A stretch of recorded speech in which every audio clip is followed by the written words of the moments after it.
2021 Netflix release ചെയ്ത ഒരു Korean survival ഡ്രാമയാണ് squid game. ഇപ്പോ 2024 അതിന്റെ സെക്കൻഡ് സീസൺ റിലീസ് ചെയ്തിരിക്കുകയാണ്. ആദ്യത്തെ സീസൺ കാണാത്തവർ അത് കണ്ടിട്ട് വേണം ഇത് കാണാൻ, അല്ലെങ്കിൽ ഒന്നും മനസ്സിലാവില്ല. ഒന്നാമത്തെ സീസണിന്റെ എല്ലാ എപ്പിസോഡും ഞാൻ എന്റെ ചാനലിൽ അപ്ലോഡ് ചെയ്തിട്ടുണ്ട്. അതുപോലെ തന്നെ വളരെ എൻഗേജിംഗ് ആയതാണ് സെക്കൻഡ് സീസണും. കൂടുതലൊന്നും പറയുന്നില്ല, നമുക്ക് നേരെ വീഡിയോയിലേക്ക് പോയാലോ. അപ്പോ എല്ലാവർക്കും എന്റെ ചാനലിലേക്ക് സ്വാഗതം.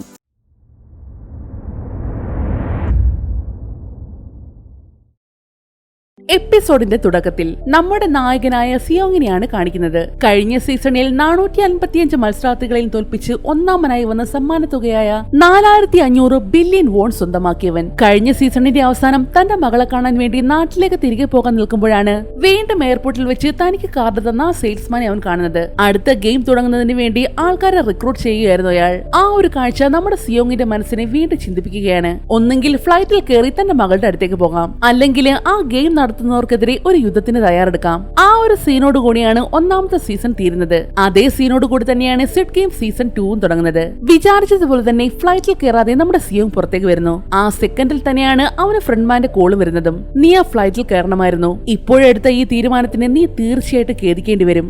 നിന്നെ ഞാൻ കണ്ടുപിടിച്ചിരിക്കും. അതിനുവേണ്ടി ഏത് മാർഗം സ്വീകരിക്കാനും ഞാൻ തയ്യാറാ. അതും പറഞ്ഞ് കാള് കട്ട് ചെയ്ത ശേഷം അവനൊരു ടാക്സിയിൽ കയറി സിയോളിലേക്ക് പോകുന്നു.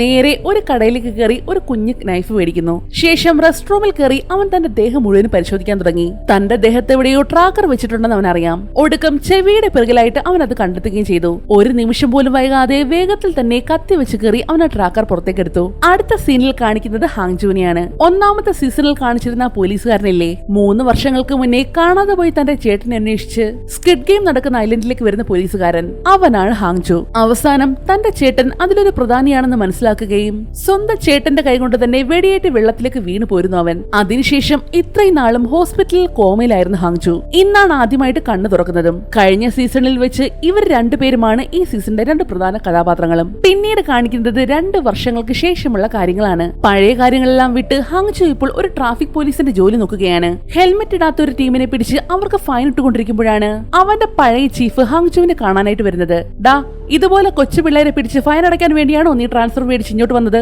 എന്നാൽ അതിന് മറുപടി പറയാതെ ഹാങ്ജു അയാളെ കൂട്ടി ഫുഡ് കഴിക്കാനായിട്ട് റെസ്റ്റോറന്റിലേക്ക് വരുന്നു. ഇവിടെ നിന്ന് വെറുതെ നിന്റെ സമയം കളയാതെ നമ്മുടെ ഡിപ്പാർട്ട്മെന്റിലേക്ക് നിനക്ക് തിരിച്ചു വന്നൂടെ? എന്നാൽ ഹോങ്ജുവിന് ഇത് കേട്ട് ദേഷ്യമാണ് വന്നത്. കാരണം ഹോസ്പിറ്റലിൽ വെച്ച് അവന് ബോധം വന്നപ്പോഴേ നടന്ന കാര്യങ്ങളെല്ലാം അവൻ എല്ലാവരോടും പറഞ്ഞിരുന്നു. ഒരു ഐലൻഡില് മനുഷ്യരെ വെച്ച് ഗെയിം നടത്തുന്നെന്നും ഇത്ര പേരെ കൊന്നെന്നുമെല്ലാം പറഞ്ഞിട്ടും ആരും അത് വിശ്വസിച്ചില്ല. കാരണം അവന്റെ കയ്യിൽ അതിനെതിരെ തെളിവൊന്നുമില്ലായിരുന്നു. ആ സ്ഥലത്തേക്ക് പോയി അന്വേഷിക്കാന്ന് വെച്ചാലോ? ലൊക്കേഷൻ അറിയില്ല താനും.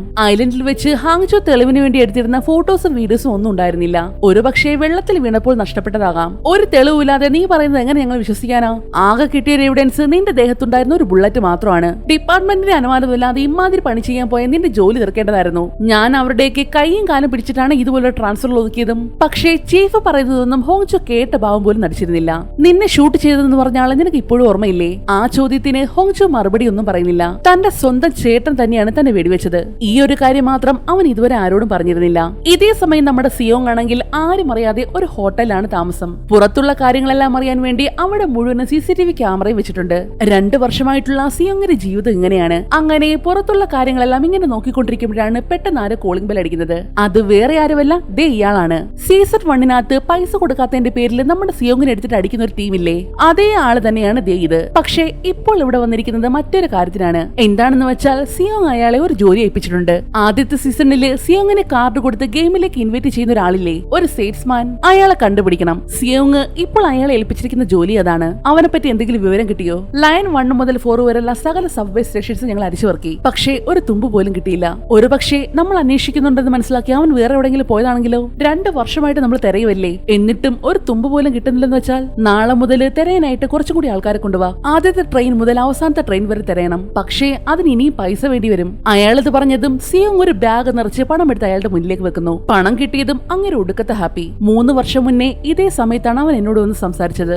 ആ ഗെയിം ഇപ്പോഴും നടക്കുന്നുണ്ടെങ്കിൽ അവൻ തീർച്ചയായിട്ടും പ്ലേയേഴ്സിനെ തേടി വരും. ഈ ഒരു അവസരം കൂടി നഷ്ടപ്പെട്ടാൽ എനിക്ക് ഇനി 1 വർഷം കൂടി കാത്തിരിക്കേണ്ടി വരും. ടെൻഷൻ അടിക്കാതെ, ഇപ്രാവശ്യം ഞങ്ങൾ അവനെ തീർച്ചയായിട്ടും കണ്ടെത്തിയിരിക്കും. അത്രയും പറഞ്ഞ് പണവുമായിട്ട് അയാൾ പുറത്തേക്ക് പോകുന്നു. പുറത്തുള്ള കാറിൽ അയാളെ വെയിറ്റ് ചെയ്ത് അയാളുടെ കുറച്ച് ആൾക്കാരും കൂടി ഉണ്ട്. ദേ ഇവന്റെ പേര് ചോയി എന്നാണ് കേട്ടോ. ചോയി, നാളെ മുതൽ കുറച്ച് ആൾക്കാരും കൂടി വേണം. അറിയാവുന്ന എല്ലാരെയും വിളിച്ചോ. രാവിലെ 6 മണിക്ക് തന്നെ തെരച്ചിൽ തുടങ്ങണം. പക്ഷേ അയാൾ ഈ പറഞ്ഞ കാര്യങ്ങളൊക്കെ എങ്ങനെ നമ്മൾ വിശ്വസിക്കുന്നത്? ഇല്ല, അവൻ പറയുന്നത് പോലെ എന്തോ ഒന്ന് നടക്കുന്നുണ്ട്. പക്ഷേ ഇതൊക്കെ എങ്ങനെ വിശ്വസിക്കാനാ? കടക്കണിയിലുള്ളവരെല്ലാം ഒരു ഐലൻഡിൽ കൊണ്ടുപോയി ഗെയിം കളിപ്പിക്കുന്നു പോലും. മിണ്ടാതിരിയടാ, അവൻ പറഞ്ഞതൊന്നും ഞാനും അങ്ങനെ വിശ്വസിച്ചിട്ടില്ല. ദേ, എല്ലാം ഈ പണത്തിന് വേണ്ടിയാണ് ഞാൻ ചെയ്യുന്നത്. അതുകൊണ്ട് അവൻ പറയുന്ന ജോലി എന്തായാലും നമ്മളത് ചെയ്തേ പറ്റൂ. പിറ്റേന്ന് നേരം വെളുത്തതും ഹോങ്ജു ഒരാളെ കാണാൻ വേണ്ടി ഒരു ഹാർബറിലേക്കാണ് പോകുന്നത്. ഹായ് ക്യാപ്റ്റൻ, സുഖമല്ലേ? എനിക്ക് ഇതുവരെ പ്രശ്നമൊന്നുമില്ല, ചുമ്മാ വാചകം അടിക്കാതെ വരാൻ നോക്ക്. അതും പറഞ്ഞ് അയാൾ ഹോങ്ജുമായിട്ട് ബോട്ടിനകത്തേക്ക് കയറുന്നു. ഇവരിപ്പോൾ പോകുന്നത് ഒരു ഐലൻഡ് തേടിയാണ്. 3 വർഷങ്ങൾക്ക് മുന്നേ സ്ക്വിഡ് ഗെയിം നടന്നിരുന്ന അതേ ഐലൻഡ്. അന്ന് വെടികൊണ്ട് വെള്ളത്തിലേക്ക് വീണ ഹോങ്ജുനെ രക്ഷിച്ചത് ഈ ക്യാപ്റ്റൻ ആയിരുന്നു.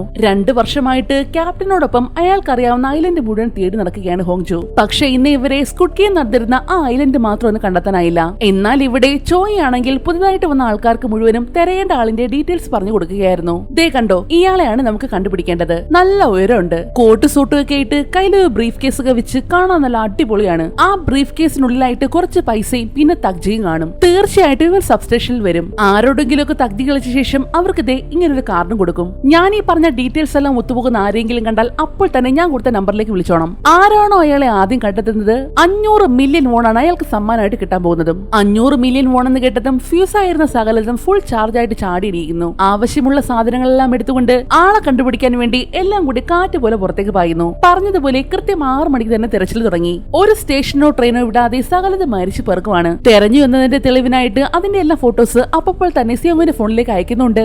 എല്ലാം ഡീറ്റെയിൽഡ് ആയിട്ട് തന്റെ കാറിലിരുന്ന് സിയോങ് ചെക്ക് ചെയ്യുകയാണ്. കുറച്ച് ദിവസങ്ങൾ ഇങ്ങനെ തന്നെ കടന്നുപോയി. അവിടെ നമ്മുടെ ഹോങ്ജു ഐലൻഡുകൾ മുഴുവൻ തെരഞ്ഞു നടക്കുമ്പോൾ ഇവിടെ സിയോങ്ങിന്റെ ആൾക്കാർ നമ്മുടെ സെയിൽസ്മാനെ തെരഞ്ഞു നടക്കുകയാണ്. പക്ഷേ 2 കൂട്ടർക്കും ഒരു തുമ്പ് പോലും കിട്ടുന്നില്ല. കയറി ഇറങ്ങി നടന്ന് ഇനിയിപ്പോൾ പോകാൻ റെയിൽവേ സ്റ്റേഷൻ ഒന്നും ഇല്ലാത്ത അവസ്ഥയിലാണ്. ദിവസങ്ങൾ വെറുതെ പോകുന്നതല്ലാതെ ഒരു പ്രയോജനമില്ല. നിനക്ക് വേറെ പണിയില്ലേ ഹോങ്ജു? ചുമ്മാ ഒരു ദീപം തപ്പി നടക്കുന്നു. അന്ന് വെള്ളത്തിൽ വീണ നിന്നെ ഞാനാണ് രക്ഷിച്ചത്. ആ ഒരു സ്ഥലത്ത് തന്നെ 10 കിലോമീറ്റർ ചുറ്റളവിൽ 100 കണക്കിന് ഐലൻഡുകളുണ്ട്. ഒരടയാളവുമില്ലാതെ അതിലേതാണെന്ന് എങ്ങനെ കണ്ടുപിടിക്കാനാ? നിങ്ങൾ പറഞ്ഞത് ശരിയാ, ഇനിയും തെരഞ്ഞിട്ട് പ്രയോജനമുണ്ടെന്ന് തോന്നില്ല.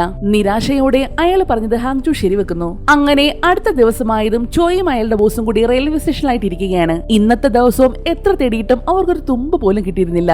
ഇന്നത്തെ ദിവസം മുഴുവൻ അലഞ്ഞു നടന്നിട്ട് ഇതാണോ തിന്നാൻ തരുന്നത്? പിച്ചക്കാര് പോലും ഇതിൽ നല്ല ഫുഡാ കഴിക്കുന്നത്. മിണ്ടാതിരിക്കടാ, ഈ ജോലി ഉണ്ടായതുകൊണ്ടാ നിനക്കൊക്കെ മാസം ശമ്പളം തരുന്നത്. നിനക്ക് ഒട്ടും പറ്റുന്നില്ലെങ്കിൽ വല്ല കൂലിവിലെടുത്ത് ജീവിക്കാൻ നോക്ക്. അവൻ പറഞ്ഞതൊക്കെ സത്യമാണെന്ന് ബോസിന് വിശ്വാസമുണ്ടോ? എന്തോ അവൻ പറഞ്ഞതിൽ സത്യം ഉണ്ടെന്ന് എനിക്ക് തോന്നുന്നു. അല്ലെങ്കിൽ ഇല്ലാത്ത ഒരുത്തിന് വേണ്ടി ഇത്രയും കോടിക്കണക്കിന് പണം ചെലവാക്കേണ്ട കാര്യമില്ലല്ലോ. അവരങ്ങനെ സംസാരിച്ചു കൊണ്ടിരിക്കുമ്പോഴാണ് പെട്ടെന്ന് തഗ്ജി അടിക്കുന്നത് പോലെ ശബ്ദം അവർ കേൾക്കുന്നത്. രണ്ടുപേരും ഞെട്ടിക്കൊണ്ട് മുന്നോട്ടേക്ക് നോക്കിയപ്പോഴോ തങ്ങള് 2 വർഷമായിട്ട് മരിച്ചു കിടന്ന് തേടിക്കൊണ്ടിരുന്നവൻ ദേ നിന്ന് തഗ്ജി കളിക്കുന്നു. രണ്ടുപേർക്കും കണ്ടത് വിശ്വസിക്കാനായില്ല. ഇങ്ങനെ ഒരാള് ഉണ്ടെന്ന് പോലും അവർക്ക് ഉറപ്പില്ലായിരുന്നല്ലോ. ഒരു നിമിഷം പോലും പാഴാക്കാതെ അവരപ്പോൾ തന്നെ സിയോങ്ങിന് വിവരം അറിയിക്കുന്നു. അത് അവനാണെന്ന് നിങ്ങൾക്ക് ഉറപ്പാണോ? അവന്റെ കയ്യിൽ തഗ്ജിയുണ്ട്. ഓപ്പോസിറ്റുള്ള ആൾ അടിക്കുന്നു, പൈസ കൊടുക്കുന്നു. നീ പറഞ്ഞതെല്ലാം വെച്ച് കറക്റ്റ് മാച്ചിങ്. ഇപ്പോഴത്തെ അയാളുടെ കയ്യിൽ ബിസിനസ് കാർഡും കൊടുക്കുന്നു. ഒരു കാരണം കൊണ്ട് അവനെ വിടാൻ പാടില്ല. അവനെ ഫോളോ ചെയ്തിട്ട് പെട്ടെന്ന് ലൊക്കേഷൻ അയച്ചതാ. ഞാൻ പെട്ടെന്ന് അവിടെ എത്താം. ശരി, ഞങ്ങൾ അവനെ ഫോളോ ചെയ്യുക. അത്രയും പറഞ്ഞ് ഫോൺ വെച്ച ശേഷം 2 പേരും കൂടി അവനെ ഫോളോ ചെയ്യാൻ തുടങ്ങി. നേരത്തെ ഒരുത്തിന്റെ കയ്യിൽ ബിസിനസ് കാർഡ് കൊടുത്തില്ലേ, അവൻ അത് നോക്കി നിൽക്കുമ്പോഴാണ് പെട്ടെന്ന് അവന്റെ ഫോൺ റിംഗ് ചെയ്യുന്നത്. വിളിക്കുന്നത് അവന്റെ ഗേൾഫ്രണ്ട് ആണെന്ന് തോന്നുന്നു. പക്ഷേ അവൻ കോൾ എടുക്കുന്നില്ല. ഇതേ സമയം തന്നെ അവന്റെ ഗേൾഫ്രണ്ട് ഒരു ഹോസ്പിറ്റലിൽ ഇരിക്കുവായിരുന്നു. കൂടാതെ അവൾ പ്രഗ്നന്റുമാണ്. മാത്രമല്ല അവളുടെ കയ്യിലുണ്ടായിരുന്നു അതുപോലൊരു ബിസിനസ് കാർഡ്. എന്ന് വെച്ചാൽ ഇവർ 2 പേരും ആ ഗെയിമിലേക്ക് പോകാൻ പോവാണ്. എന്നാൽ 2 പേർക്കും അത് പരസ്പരം അറിയില്ലതാനും. ഇതേ സമയം നമ്മുടെ സെയിൽസ്മാൻ നേരെ പോയത് ഒരു കടയിലേക്കാണ്. അവിടെ ചെന്ന് ആ കടയിലുണ്ടായിരുന്ന ഒരു 100 ലോട്ടോ ടിക്കറ്റ് അവൻ മേടിക്കുന്നു.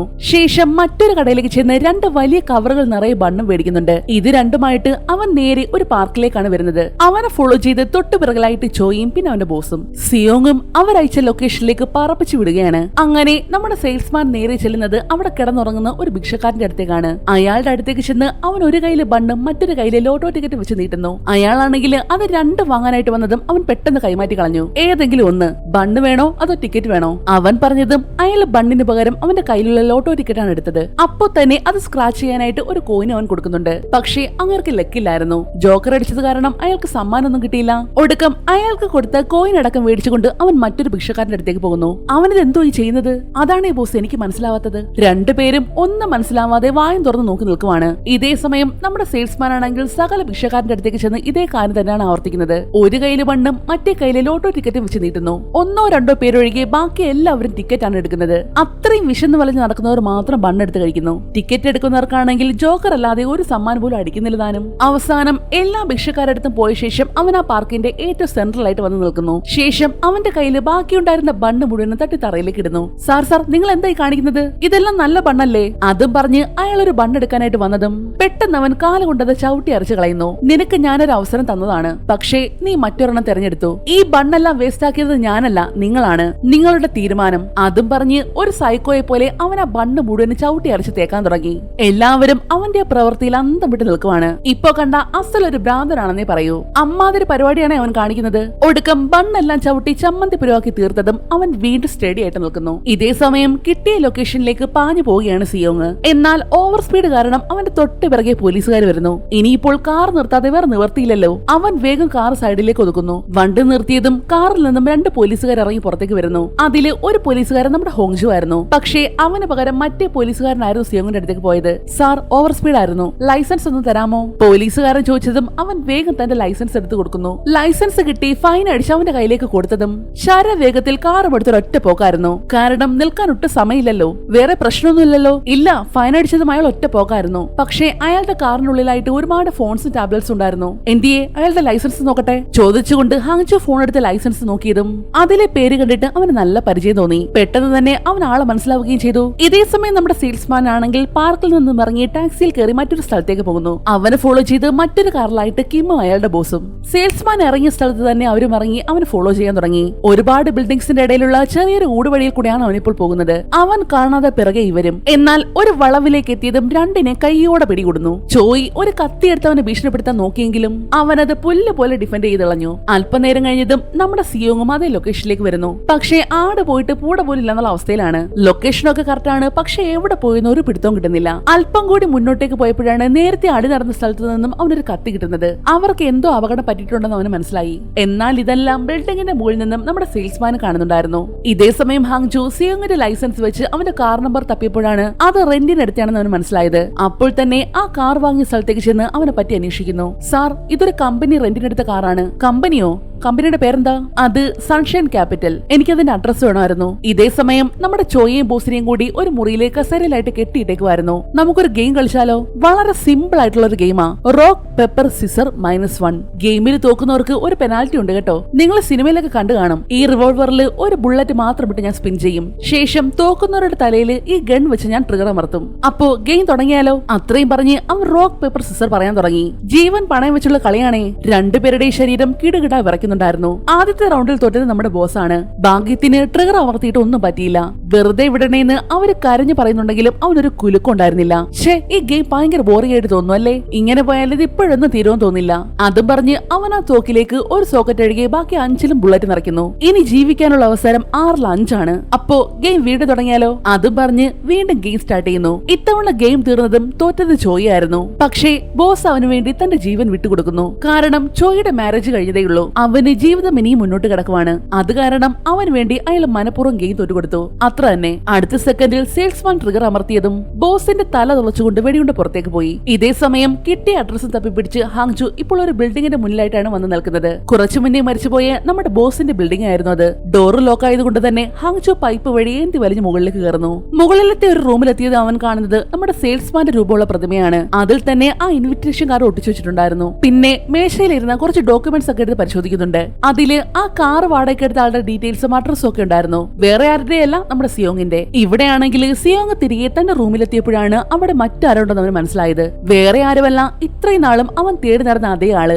കണ്ടിട്ട് കുറെ നാളായാലേ സിയോങ്? 2 വർഷം എന്നെ കണ്ടുപിടിക്കാൻ കുറെ കഷ്ടപ്പെട്ടെന്ന് തോന്നല്ലോ. നിന്നെ കണ്ട് ഒരു നന്ദി പറയാമെന്ന് കരുതി. എനിക്ക് നന്ദി പറയാനോ? ആ ഗെയിമിലേക്ക് എന്നെ ഇൻവൈറ്റ് ചെയ്തില്ലേ? അതിൽ ഞാൻ ജയിച്ചു, ഒരുപാട് പണവും കിട്ടി. അപ്പോ എന്നെ അതിന് സഹായിച്ച നിനക്ക് ഒരു നന്ദിയെങ്കിലും ഞാൻ പറയണ്ടേ? ഞാൻ എല്ലാവർക്കും ഇൻവിറ്റേഷൻ കൊടുക്കുന്ന സാധാ ഒരു മെസ്സേജർ മാത്രമാണ്. നിന്നെ ആരാ ജോലി ഏൽപ്പിക്കുന്നത്? എനിക്ക് അയാളോട് നേരിട്ടൊരു കാര്യം പറയാനുണ്ട്. കാര്യം എന്താണെങ്കിലും എന്നോട് പറഞ്ഞാൽ മതി, ഞാൻ പറഞ്ഞോളാം. നിന്നെ പോലുള്ള വാലാട്ടി പട്ടികളോട് അതൊന്നും പറയേണ്ട കാര്യം എനിക്കില്ല. അതുകൊണ്ട് നിന്റെ യജമാനൻ ആരാന്ന് മാത്രം എന്നോട് പറഞ്ഞാൽ മതി. ഞാൻ ഇവിടെ എങ്ങനെ എത്തിയെന്നാ നിന്റെ വിചാരം? ആ ഗെയിമിന്റെ ഒരു ഭാഗമായിരുന്നു ഞാനും. മരിച്ചു വീഴുന്ന ഒരുപാട് പേര് ഞാൻ കൊണ്ടുപോയി കത്തിച്ചിട്ടുണ്ട്. പെട്ടെന്ന് ഒരു ദിവസം എന്റെ കയ്യിൽ തോക്ക് നിന്നിട്ട് വെടിവെക്കാൻ പറഞ്ഞു. ഞാൻ അത് അതുപോലെ ചെയ്യുകയും ചെയ്തു. ഒരവസരത്തിൽ അതേ സ്ഥലത്ത് വെച്ച് ഞാൻ എന്റെ അച്ഛനെ കണ്ടുമുട്ടി. ഗെയിമിൽ തോറ്റത് കൊണ്ട് സ്വന്തം അച്ഛനെ വെടിവെക്കേണ്ട ഒരു അവസ്ഥ വന്നു എനിക്ക്. പക്ഷേ ഞാൻ അവിടെ പതറിയില്ല, ഒന്നും ആലോചിക്കാതെ കൊന്നുകളഞ്ഞു. അത്രയും പറഞ്ഞ് അവൻ സിയോങ്ങിന്റെ നെറ്റിയിലേക്ക് തോക്ക് ചൂണ്ടുന്നു. നമുക്കൊരു ഗെയിം കളിച്ചാലോ? അതും പറഞ്ഞ് നേരത്തെ കളിച്ച അതേ ഗെയിം തന്നെ അവൻ റിപ്പീറ്റ് ചെയ്യുന്നു. ഗണ്ണില് ഒരു ബുള്ളറ്റ് മാത്രം ഇട്ട് സ്പിൻ ചെയ്ത ശേഷം ട്രിഗർ അമർത്തും. 6 അവസരത്തില് ഒരു തവണ ബുള്ളറ്റ് ഫയർ ആകും. അതോടെ ഗെയിം അവസാനിച്ചു. അങ്ങനെ അവര് ഗെയിം സ്റ്റാർട്ട് ചെയ്യുന്നു. ആദ്യത്തെ അവസരം കിട്ടിയത് സിയോങ്ങിനാണ്. ടെൻഷൻ ഉണ്ടെങ്കിലും അത് പുറത്ത് കാണിക്കാതെ അവൻ പെട്ടെന്ന് ട്രിഗർ അമർത്തി. ഭാഗ്യത്തിന് ചത്തില്ല. രണ്ടാമത് സെയിൽസ്മാന്റെ അവസരമായിരുന്നു. ഭാഗ്യത്തിന് അവന് ചത്തില്ല. മൂന്നാമത് നമ്മുടെ സിയോങ് പക്ഷെ പൊട്ടിയില്ല. നാലാമത്തേത് നമ്മുടെ സെയിൽസ്മാൻ വായിക്കാത്തിട്ട് പൊട്ടിച്ചിട്ട് പോലും പൊട്ടിയില്ല. അങ്ങനെ 4 അവസരങ്ങൾ കഴിഞ്ഞിരിക്കുന്നു. ഇനി 2 ചാൻസ്. ജീവിക്കാനുള്ള ചാൻസും 50, മരിക്കാനുള്ള ചാൻസും 50. ഇപ്പൊ തോക്കിയിരിക്കുന്നത് നമ്മുടെ സിയോങ്ങിന്റെ കയ്യിലാണ്. ഇപ്പൊ നീ എന്താ ചിന്തിക്കുന്നതെന്ന് ഞാൻ പറയട്ടെ. തോക്ക് എന്റെ കയ്യിലാണുള്ളത്. റൂൾസിനെ പറ്റി എനിക്ക് ചിന്തിക്കേണ്ട ആവശ്യം എന്താ? ഗണ്ണ് അവന്റെ ദീർക്ക് തിരിച്ചവനെ ഞാൻ കൊന്നാലോ? ഇതല്ലേ ഇപ്പോൾ നിന്റെ മനസ്സിൽ? എനിക്ക് മേലെയുള്ളവരെ നിനക്ക് കാണണമെന്ന് പറഞ്ഞില്ലേ? അതിനുള്ള അവസരം എന്റെ പോക്കറ്റിൽ ഇരിപ്പുണ്ട്. എന്നെ കൊന്നിട്ട് നിനക്കതെടുക്കാം. എന്നാലും നീ എങ്ങനെയായിരിക്കും ആ ഗെയിമിൽ ജയിച്ചത്? എന്നെ സംബന്ധിച്ച് നീ വെറും വേസ്റ്റ് ആണ്. എന്നാൽ അവൻ അത്രയൊക്കെ പറഞ്ഞിട്ടും സിയോങ്ങിന് ഒരു കുലുക്കുണ്ടായിരുന്നില്ല. റൂൾസ് മാനിച്ച് ഒട്ടും പതറാതെ അവൻ തന്റെ തലയ്ക്ക് നേർക്ക് തോക്ക് ചൂണ്ടി ട്രിഗർ അമർത്തുന്നു. പക്ഷേ പൊട്ടിയില്ല. എന്നാൽ ഇത്തവണ നമ്മുടെ സെയിൽസ്മാൻ ഞെട്ടി. കാരണം ഇനി അവന്റെ അവസരമാണ്. തോക്ക് പൊട്ടാനുള്ള ചാൻസ് 100%. എന്തേ പേടി തോന്നുന്നുണ്ടോ? ഇപ്പൊ നിന്റെ മനസ്സിൽ എന്താണെന്ന് ഞാൻ പറയട്ടെ. തോക്ക് എന്റെ കയ്യിലിരിക്കുന്നു. റൂൾസിനെ പറ്റി ആലോചിച്ച് വെറുതെ എന്തിനാ ഞാൻ ചാവുന്നത്? ഗണ്ണ് എന്റെ നേരെ തിരിച്ച് എന്നെ ഞാൻ കൊന്നുകളഞ്ഞാലോ? അതല്ലേ നീ ചിന്തിക്കുന്നത്? നേരത്തെ സെയിൽസ്മാൻ പറഞ്ഞ അതേ നാണയത്തിൽ തന്നെ അവൻ തിരിച്ചടിക്കുന്നു. സെയിൽസ്മാൻ ആണെങ്കിൽ തിരികെ പറയാൻ മറുപടി ഒന്നും ഉണ്ടായിരുന്നില്ല. ഈ ഗെയിമില് താൻ തോക്കാൻ പോകുകയാണെന്ന് അവന് കൺഫേം ആയിട്ടുണ്ട്. ഒരു കാര്യം നീ സമ്മതിച്ചേ പറ്റൂ. അവരുടെ വെറും വാലാട്ടി പട്ടി മാത്രമാണ് നീ. സിയോങ് അത് പറഞ്ഞു തീർന്നതും സെയിൽസ്മാൻ തന്റെ കഴുത്തിലേക്ക് തോക്കുചൂണ്ടി ഒരു ഒറ്റ വെടി. അതോടെ ഗെയിം അവസാനിച്ചു. ആളുടെ കാറ്റും പോയി. ആ ഒരു സീനും കാണിച്ചുകൊണ്ട് 1ാമത്തെ എപ്പിസോഡ് ഇവിടെ തീരുന്നു. 2ാമത്തെ എപ്പിസോഡിന്റെ തുടക്കത്തിൽ കാണിക്കുന്നത് ഹോങ്ജുവിനെയാണ്. അഡ്രസ്സും തപ്പിപ്പിടിച്ച് അവൻ ഇപ്പോൾ സിയോങ് താമസിക്കുന്ന ഹോട്ടലിന്റെ മുന്നിൽ എത്തിയിട്ടുണ്ട്. ഫ്രണ്ട് ഡോർ തുറന്നു കിടക്കുന്നത് കൊണ്ട് തന്നെ അവൻ അകത്തേക്ക് കയറി ഓരോ റൂമിലായിട്ട് പരിശോധിക്കാൻ തുടങ്ങി.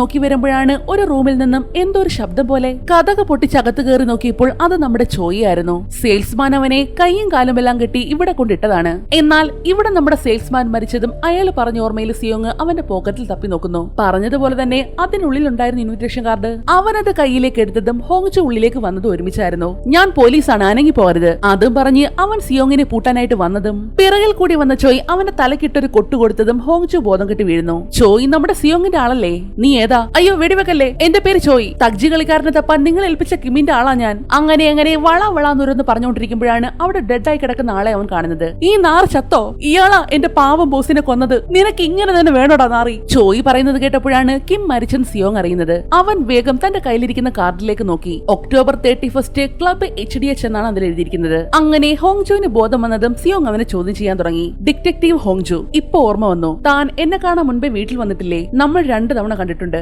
ഒരു തവണ വീടിന് മുന്നിൽ വെച്ചും രണ്ടാമതാ ദ്വീപിൽ വെച്ചും. അവനത് പറഞ്ഞതും സിയോങ് ഒന്ന് ഞെട്ടുന്നു. നീയും അവരുടെ ആളല്ലേ? അല്ല, ഞാൻ എന്റെ ചേട്ടനെ തപ്പി ഇറങ്ങിയപ്പോൾ അവിടെ പെട്ടുപോയതാ. നിന്നെ ഞാനങ്ങനെ വിശ്വസിക്കും? അന്ന് മുഖംമൂടി ധരിച്ചൊരാൾ നിന്നോട് ഹാങ്ങിന് ഹോയെ അറിയോന്ന് ചോദിച്ചില്ലേ? അവനത് പറഞ്ഞതും സിയോങ് ആ സംഭവം ഓർത്തെടുക്കുന്നു. പ്ലെയർ 456. ഇവിടെ ഹാൻഹിൻഹോ എന്ന് പേരുള്ള ആരെങ്കിലും ഉണ്ടോ? അത് ഓർമ്മ വന്നതും ഹോങ്ജുവിന് ഇപ്പോഴാണ് സിയോങ്ങിന് വിശ്വാസമായത്. നിങ്ങൾ ഇപ്പോഴും ആ ഗെയിമിന്റെ ഭാഗമാണോ? അല്ല, ഞാനത് നശിപ്പിക്കാൻ നോക്കുക. എങ്ങനെ? ആദ്യം അയാളെ കണ്ടുപിടിക്കണം, ഈ ഗെയിമിന്റെ തലവനെ. നിനക്കറിയാമോ അതാരാണെന്ന്? മുഖംമൂടികൾ അയാളെ ക്യാപ്റ്റൻ എന്നാണ് വിളിച്ചിരുന്നത്. പിന്നെ ഞാൻ ഇതുവരെ അയാളുടെ മുഖം കണ്ടിട്ടില്ല.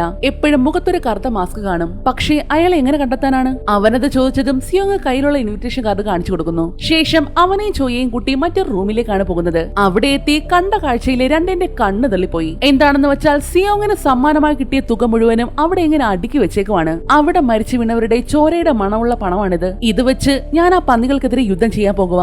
ഞാനും എന്റെ കൺമുന്നിൽ വെച്ച എന്റെ ബോസിനെ അവൻ കൊന്നത്. ഞാൻ ഈ തോക്ക് അവന്മാരുടെയൊക്കെ വായിലിട്ട് പൊട്ടിക്കും. അവർക്ക് അവിടെ ഒരു സൈന്യം തന്നെ ഉണ്ട്. ഇത്തിരി പോന്ന ഈ തോക്ക് വെച്ചുകൊണ്ട് എന്ത് ചെയ്യാനാ? ഹോങ്ജു ചോദിച്ചതും സിയോങ് ആ റൂമിലുള്ള ബാത്റൂമിന്റെ കതക് തുറക്കുന്നു. അതിനുള്ളിലായിട്ട് തോക്കുകളുടെ ഒരു വമ്പ ശേഖരം തന്നെ ഉണ്ടായിരുന്നു. ഞാൻ ഇത്രയും നാൾ കൊണ്ട് കളക്ട് ചെയ്തതാണ്. അയ്യോ എന്റെ സാറ് പൊളിയാ. ഇത് കൈകാര്യം ചെയ്യാൻ പറ്റിയ കുറച്ച് ആൾക്കാരെ നമുക്ക് വേണം. അതൊക്കെ ഞാൻ ഏറ്റു. ബ്ലാക്ക് മാർക്കറ്റ് വഴി ഒപ്പിച്ചതാണല്ലേ? ഇതൊക്കെ പൊട്ടുവോ? ഹോങ്ജു ചോദിച്ചതും അവരെ മറ്റൊരു റൂമിലേക്ക് കൊണ്ടുപോയി അവന്റെ സംശയം സിയോങ് അപ്പോൾ തന്നെ തീർത്തു കൊടുക്കുന്നുണ്ട്. ആവശ്യമുള്ളപ്പോൾ വന്ന് പ്രാക്ടീസ് ചെയ്തു. അടുത്തതായിട്ട് ഒരു തീം പാർക്കാണ് കാണിക്കുന്നത്. അവിടെ ഇപ്പോൾ വലിയ ആഘോഷങ്ങൾ നടക്കുകയാണ്. കുട്ടികളെ ആകർഷിക്കാൻ വേണ്ടിയുള്ളതാണ് കൂടുതലും. പ്രധാനമായിട്ടും പാവയുടെ വേഷം കെട്ടിയവർ. അങ്ങനെ ഷിഫ്റ്റ് തീർന്നതും മേക്കപ്പ് റൂമിൽ വന്ന് കോസ്റ്റ്യൂം ഒക്കെ അഴിച്ചു വെക്കുകയാണ് എല്ലാവരും. ആ കൂട്ടത്തില് ഒരു പെണ്ണിനെ കാണിക്കുന്നുണ്ട്. മിൻ എന്നാണ് അവളുടെ പേര്. നോർത്ത് കൊറിയയിൽ നിന്നും ഇവിടേക്ക് രക്ഷപ്പെട്ടു വന്നതാണ് അവൾ. ആളും ഈ സീസണിലെ ഒരു പ്രധാന കഥാപാത്രമാണ്. എല്ലാവരും കോസ്റ്റ്യൂം എല്ലാം മാറ്റി ഒന്ന് റിലാക്സ് ആകാൻ ഇരിക്കുമ്പോഴാണ് ഒരു കൊച്ചു പെൺകുട്ടി ആ റൂമിലേക്ക് കയറി വരുന്നത്. അവളെ കണ്ടതും എല്ലാവരും വെപ്രാളത്തോടെ വീണ്ടും കോസ്റ്റ്യൂം എടുത്തിടുന്നു.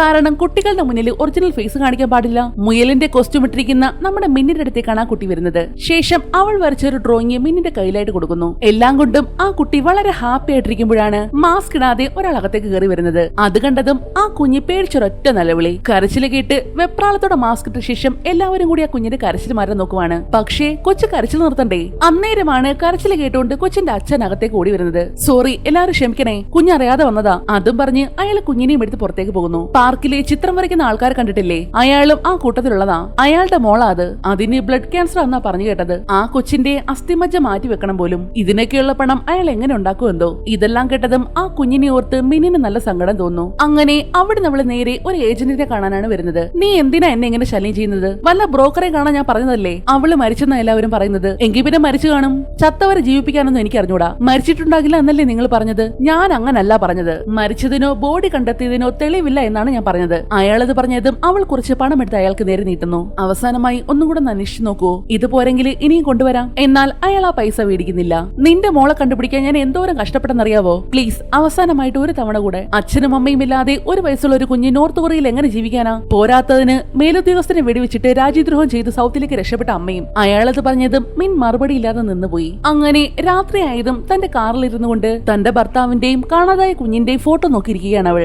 നോർത്ത് കൊറിയയിൽ നിന്നും ഇവിടേക്ക് രക്ഷപ്പെട്ടു വന്നതാണെന്ന് പറഞ്ഞില്ലേ, പക്ഷേ അവളുടെ കുഞ്ഞ് അവിടെ കുടുങ്ങിപ്പോയി. കുറെ കാലമായിട്ട് ആ കുഞ്ഞിനെ മനുഷ്യൻ നടക്കുവാണ്. ജീവിച്ചിരിപ്പുണ്ടോ മരിച്ചോന്ന് പോലും ഉറപ്പില്ല. കുഞ്ഞിനെയും ഓർത്ത് ആകെ സങ്കടപ്പെട്ടിരിക്കുന്ന സമയത്താണ് കാറിന്റെ വിൻഡോയിലായിട്ട് ആരോ വന്ന് തട്ടുന്നത്. വിൻഡോ ഗ്ലാസ് തുറന്നതും അയാൾ അവളുടെ കയ്യിലായിട്ട് ഒരു ഇൻവിറ്റേഷൻ കാർഡ് കൊടുക്കുന്നു. സ്ക്വിഡ് ഗെയിമിലേക്കുള്ള അതേ ഇൻവിറ്റേഷൻ കാർഡ്. എന്തോ കാരണം കൊണ്ട് അവൾ അവിടേക്ക് പോകാൻ തന്നെ തീരുമാനിക്കുന്നു. അത് കാരണം പിറ്റേന്ന് തന്നെ അവൾ ചെയ്തുകൊണ്ടിരുന്ന ജോലി രാജിവെക്കുകയും ചെയ്തു. നേരത്തെ കാണിച്ച ആ കൊച്ചിന്റെ അച്ഛനില്ലേ, അയാള് പുറത്തിരുന്ന് ചിത്രം വരയ്ക്കുന്ന സമയത്താണ് ഒരു ആംബുലൻസ് അതുവഴി ചീറി പാഞ്ഞു വരുന്നത്. എന്തോ സംശയം തോന്നിയതും അയാൾ പെട്ടെന്ന് അവിടെ ഓടുന്നു. വിചാരിച്ചതുപോലെ തന്നെ ആ കുഞ്ഞിനെ കൊണ്ടുപോകാൻ വേണ്ടി വന്ന ആംബുലൻസ് ആണ്. എന്തോ കാരണം കൊണ്ട് ബോധം കെട്ട് വീണതായിരുന്നു. കുഞ്ഞിനെ കണ്ടതും അയാൾ പേടിയോടെ ഓടി വന്ന് കുഞ്ഞിനെ വാരിയെടുത്തോണ്ട് ആംബുലൻസിനുള്ളിലേക്ക് കയറി. ഇതെല്ലാം മിന്നും അവിടെ നിന്ന് കാണുന്നുണ്ടായിരുന്നു. ആംബുലൻസിനുള്ളിൽ കയറ്റുന്ന വഴി കുഞ്ഞിന്റെ തലയിലിരുന്ന തൊപ്പി താഴെ വീണിരുന്നു. മിന്നി ചെന്ന് അത് കയ്യിലേക്ക് എടുക്കുന്നുണ്ട്. അന്ന് രാത്രി അതുമായിട്ട് അവൾ ആ കുഞ്ഞിനെ കാണാനായിട്ട് പോകുന്നു. എന്തോ ആ മോളെ കാണുമ്പോൾ സ്വന്തം മകളെയാണ് അവൾക്ക് ഓർമ്മ വരുന്നത്. കയ്യിലുണ്ടായിരുന്ന തൊപ്പി ആ കുഞ്ഞിന്റെ അടുത്തേക്ക് വെച്ച ശേഷം അവൾ ഒന്നും മിണ്ടാതെ പുറത്തേക്ക് പോകുന്നു.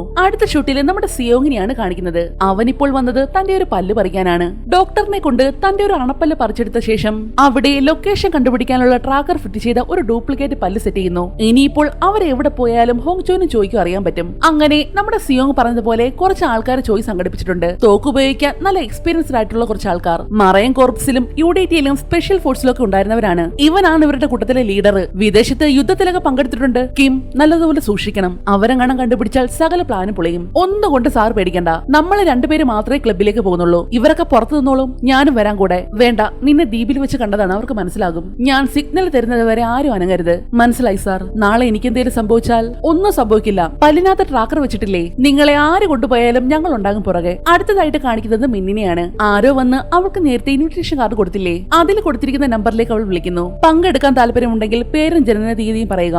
ജൂൺ 25, 1994. മിൻ നോയുൾ. അത്രയും പറഞ്ഞ ശേഷം അവൾ ആ കാർഡ് തീയിലിട്ട് എരിച്ചു കളയുന്നു. നേരത്തെ ആ കുഞ്ഞ് അവൾക്കൊരു ചിത്രം വരച്ചു കൊടുത്തില്ലേ, അതും കൂടി എടുത്ത് അവൾ ആ തീയിലേക്ക് ഇടുന്നുണ്ട്. അങ്ങനെ സമയമായതും സിയോങ്ങും ടീമും പറഞ്ഞ സ്ഥലത്ത് എത്തിച്ചേർന്നിട്ടുണ്ട്. അവിടെയുള്ള എല്ലാവരും വളരെ ഡിഫറന്റ് ആയിട്ടാണ് ഡ്രസ് ധരിച്ചിരിക്കുന്നത്. കാരണം ഇന്ന് ഹോളോവീൻ ആയിരുന്നു. ഇന്ന് ഹോളോവീൻ ആണല്ലേ, ചുമ്മാതല്ല. ഇന്നത്തെ ദിവസം ഏത് വേഷമിട്ടാലും ആരും സംശയിക്കില്ലല്ലോ, പഠിച്ച കള്ളമാര്. അങ്ങനെ ചോയും സിയോങ്ങും കൂടി പാർട്ടി നടക്കുന്ന ആ ക്ലബിനുള്ളിലേക്ക് കയറുന്നു. അവിടെയുള്ള മിക്ക ആൾക്കാരും മാസ്ക് ധരിച്ചിട്ടുണ്ട്. അതുകൊണ്ട് തന്നെ ആ കൂട്ടത്തിലായിട്ട് സിയോങ് ഉദ്ദേശിക്കുന്ന ആൾക്കാരെ കണ്ടുപിടിക്കാൻ അവൻ ഒരുപാട് ബുദ്ധിമുട്ടി. എന്നാൽ പുറത്തുള്ള ഓരോ കാര്യങ്ങൾ ശ്രദ്ധിച്ച് ഹോങ്ചു കാറിൽ ഇരിക്കുമ്പോഴാണ് സ്ക്വിഡ് ഗെയിമിലുള്ള ഗാർഡ്സിന്റെ അതേ വേഷം ധരിച്ച രണ്ടുപേരെ ക്ലബിനുള്ളിലേക്ക് കയറി പോകുന്നവൻ കാണുന്നത്. അവൻ അപ്പോൾ തന്നെ കാറിൽ നിന്ന് ചാടി ഇറങ്ങി അവരുടെ പിറകെ വെച്ച് പിടിക്കുന്നു. എന്നാൽ അകത്തേക്ക് കയറാനായിട്ട് വന്നതും അവന് സെക്യൂരിറ്റീസ് തടയുന്നു. ഞാൻ പോലീസാണ്. ദോ അവന്മാരും പോലീസാ, അവരുടെ വരി പോയി നിൽക്ക്. എന്നാൽ ദേഷ്യം വന്ന ഹോങ്ചു അവനെ നേരെ തോക്ക് ചുണ്ടുന്നു. ഒറിജിനൽ പോലീസാണെന്ന് മനസ്സിലായതും അയാൾ പിന്നെ ഒന്നും മിണ്ടിയില്ല. ഇതേ സമയം സിയോങ് അവിടെ മുഴുവൻ തപ്പി നടക്കുന്ന സമയത്താണ് ഗെയിമിലെ ഗാർഡ്സിൽ ഒരാൾ അവന്റെ അടുത്തേക്ക് വരുന്നത്. സിയോങ് ശരിക്കും ഞെട്ടി. ഒന്നും മിണ്ടാതെ അയാൾ പോയതും സിയോങ് അയാളുടെ പുറകെ വെച്ച് പിടിക്കുന്നു. എന്നാൽ ഇത് കണ്ട ചോയ് അവന്റെ പുറകെ പോകാൻ നിന്നതും വേറൊരു ഗാർഡ് വന്ന് അവന്റെ കഴുത്തിലായിട്ട് ഇലക്ട്രിക് ഷോക്ക് കൊടുത്തതും അവനോട് ബോധം കെട്ട് വീണുപോയി. ഈ സമയത്താണ് നമ്മുടെ ഹാങ്ചു അങ്ങോട്ടേക്ക് വരുന്നത്. വരുന്നത്. അവൻ അവിടെ മുഴുവനും രണ്ടുപേരും തപ്പി നടക്കാൻ തുടങ്ങി. അന്നേരമാണ് ബോധം കെട്ട് കിടക്കുന്ന നമ്മുടെ ചോയെ അവൻ കാണുന്നതും. അവൻ വേഗം തന്നെ ഫോൺ എടുത്ത് സിയോങ്ങിന്റെ ലൊക്കേഷൻ തപ്പുന്നു. അവന്മാരെ ക്ലബ്ബിൽ നിന്ന് ഇറങ്ങി എല്ലാവരും റെഡി ആയിക്കോ. പുറത്തുണ്ടായിരുന്ന ടീമിന് അവൻ നിർദ്ദേശം കൊടുക്കുന്നു. എന്നാൽ ഇവിടെ ആ ഗാർഡ്സിന് പുറകെ നമ്മുടെ സിയോങ് വന്നതും അവനെ കൊണ്ടുപോകാനായിട്ട് ഒരു ലക്ഷറിയസ് കാർ ഉണ്ടായിരുന്നു അവിടെ. ആദ്യത്തെ സീസണില് അവൻ വിന്നറായ ശേഷം അവന് കൂട്ടിക്കൊണ്ട് വന്ന ഒരു കാറില്ലേ, അതേ കാർ തന്നെയാണ് ഇത്.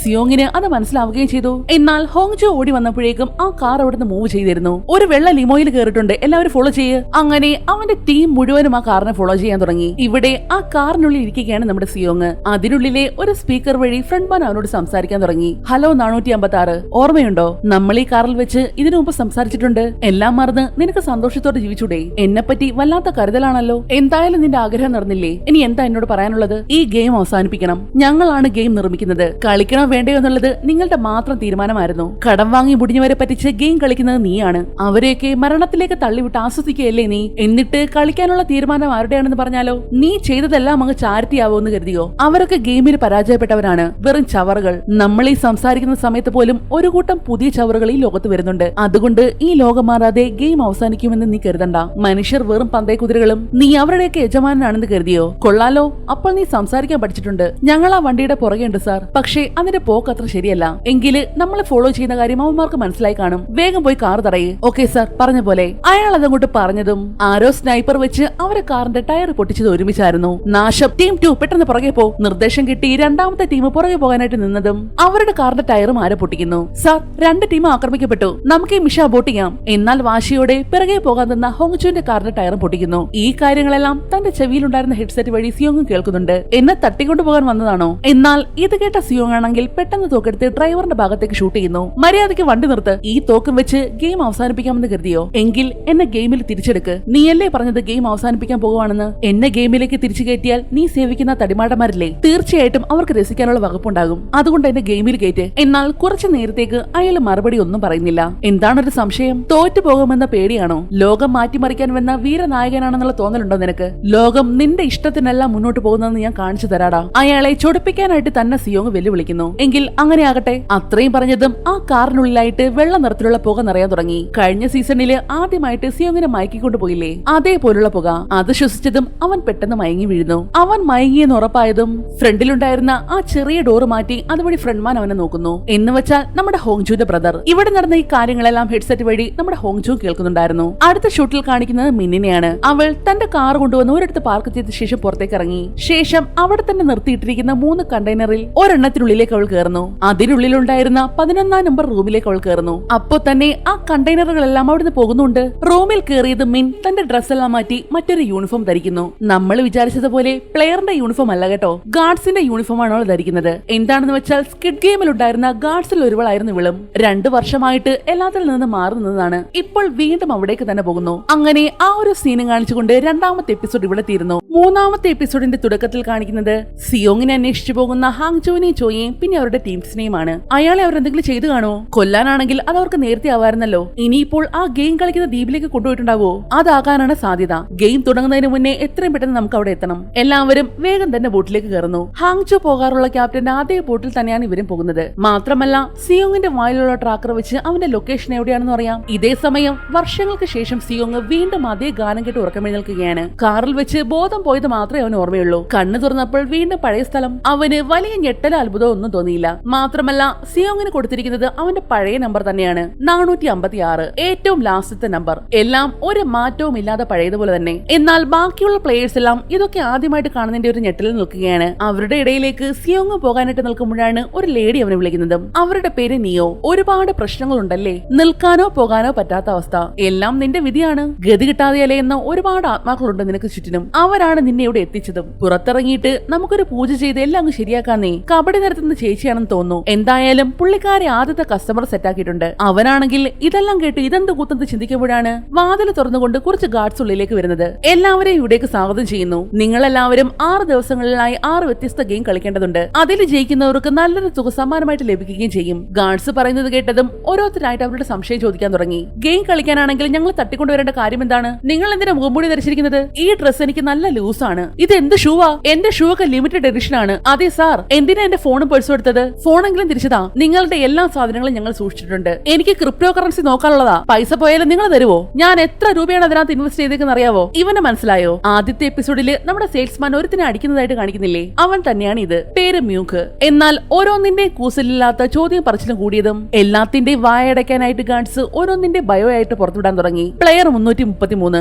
മ്യൂക്ക്, വയസ്സ് 30, MG കോയിൻ എന്ന യൂട്യൂബ് ചാനൽ നടത്തിയിരുന്നു. സബ്സ്ക്രൈബേഴ്സിനെ കൊണ്ട് ക്രിപ്റ്റോയിൽ ഇൻവെസ്റ്റ് ചെയ്യിപ്പിച്ചിട്ട് ഏതാണ്ട് 15.2 കോടി വോൺ കടം ഉണ്ടാക്കിയിട്ടുണ്ട്. ഇപ്പോ ചാനലിൽ ഡിലീറ്റ് ചെയ്തിട്ട് മുങ്ങി നടക്കുന്നു. ടോട്ടൽ കടം 1.8 കോടി വോൺ. പ്ലെയർ 196, കടം 4.5 കോടി വോൺ. പ്ലെയർ 120, ചോഹ്യൂങ്, കടം 33 കോടി വോൺ. പ്ലെയർ 230, താനോസ്, കടം 119 കോടി വോൺ. പ്ലെയർ 006, കടം 31 കോടി. പ്ലെയർ 100, കടം 1000 കോടി. അവസാനം പറഞ്ഞ ഇത്രയും വലിയ കടമുള്ള അപ്പൂപ്പനെ എല്ലാവരും ഒന്ന് നോക്കുന്നു. ഈ റൂമിൽ നിൽക്കുന്നവരെല്ലാം കടം തിരിച്ചടയ്ക്കാനാകാതെ കഷ്ടപ്പെടുന്നവരാണ്. നിങ്ങളെല്ലാവരും സ്വയം തന്നെയാണ് ഇവിടേക്ക് വന്നതും. അത്രയും പറഞ്ഞതും ആദ്യത്തെ സീസണിലെ പോലെ തന്നെ അവരുടെ തലയ്ക്ക് മുകളിലായിട്ട് പിഗ്ഗി ബാങ്ക് വരുന്നു. ഇതിലാണ് നിങ്ങളുടെ സമ്മാനം ഇടുന്നത്. ഓരോ ഗെയിം അവസാനിക്കുമ്പോഴും നിങ്ങൾ നേടിയ പണം ഇതിൽ നിറയ്ക്കുന്നതാണ്. എത്രയാ സമ്മാനത്തുക?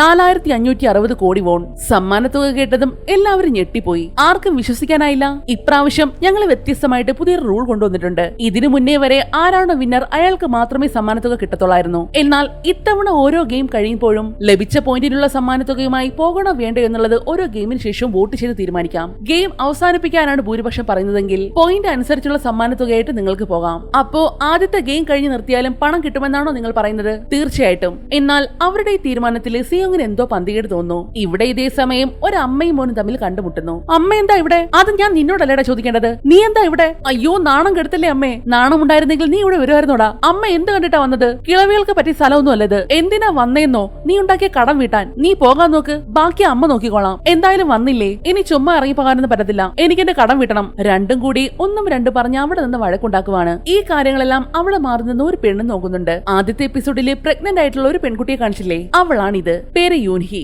മ്യൂങ്കിന്റെ ഗേൾഫ്രണ്ട്. പക്ഷേ അവൾ ഇവിടെ ഉണ്ടെന്നുള്ള കാര്യം അവൻ അറിയില്ല.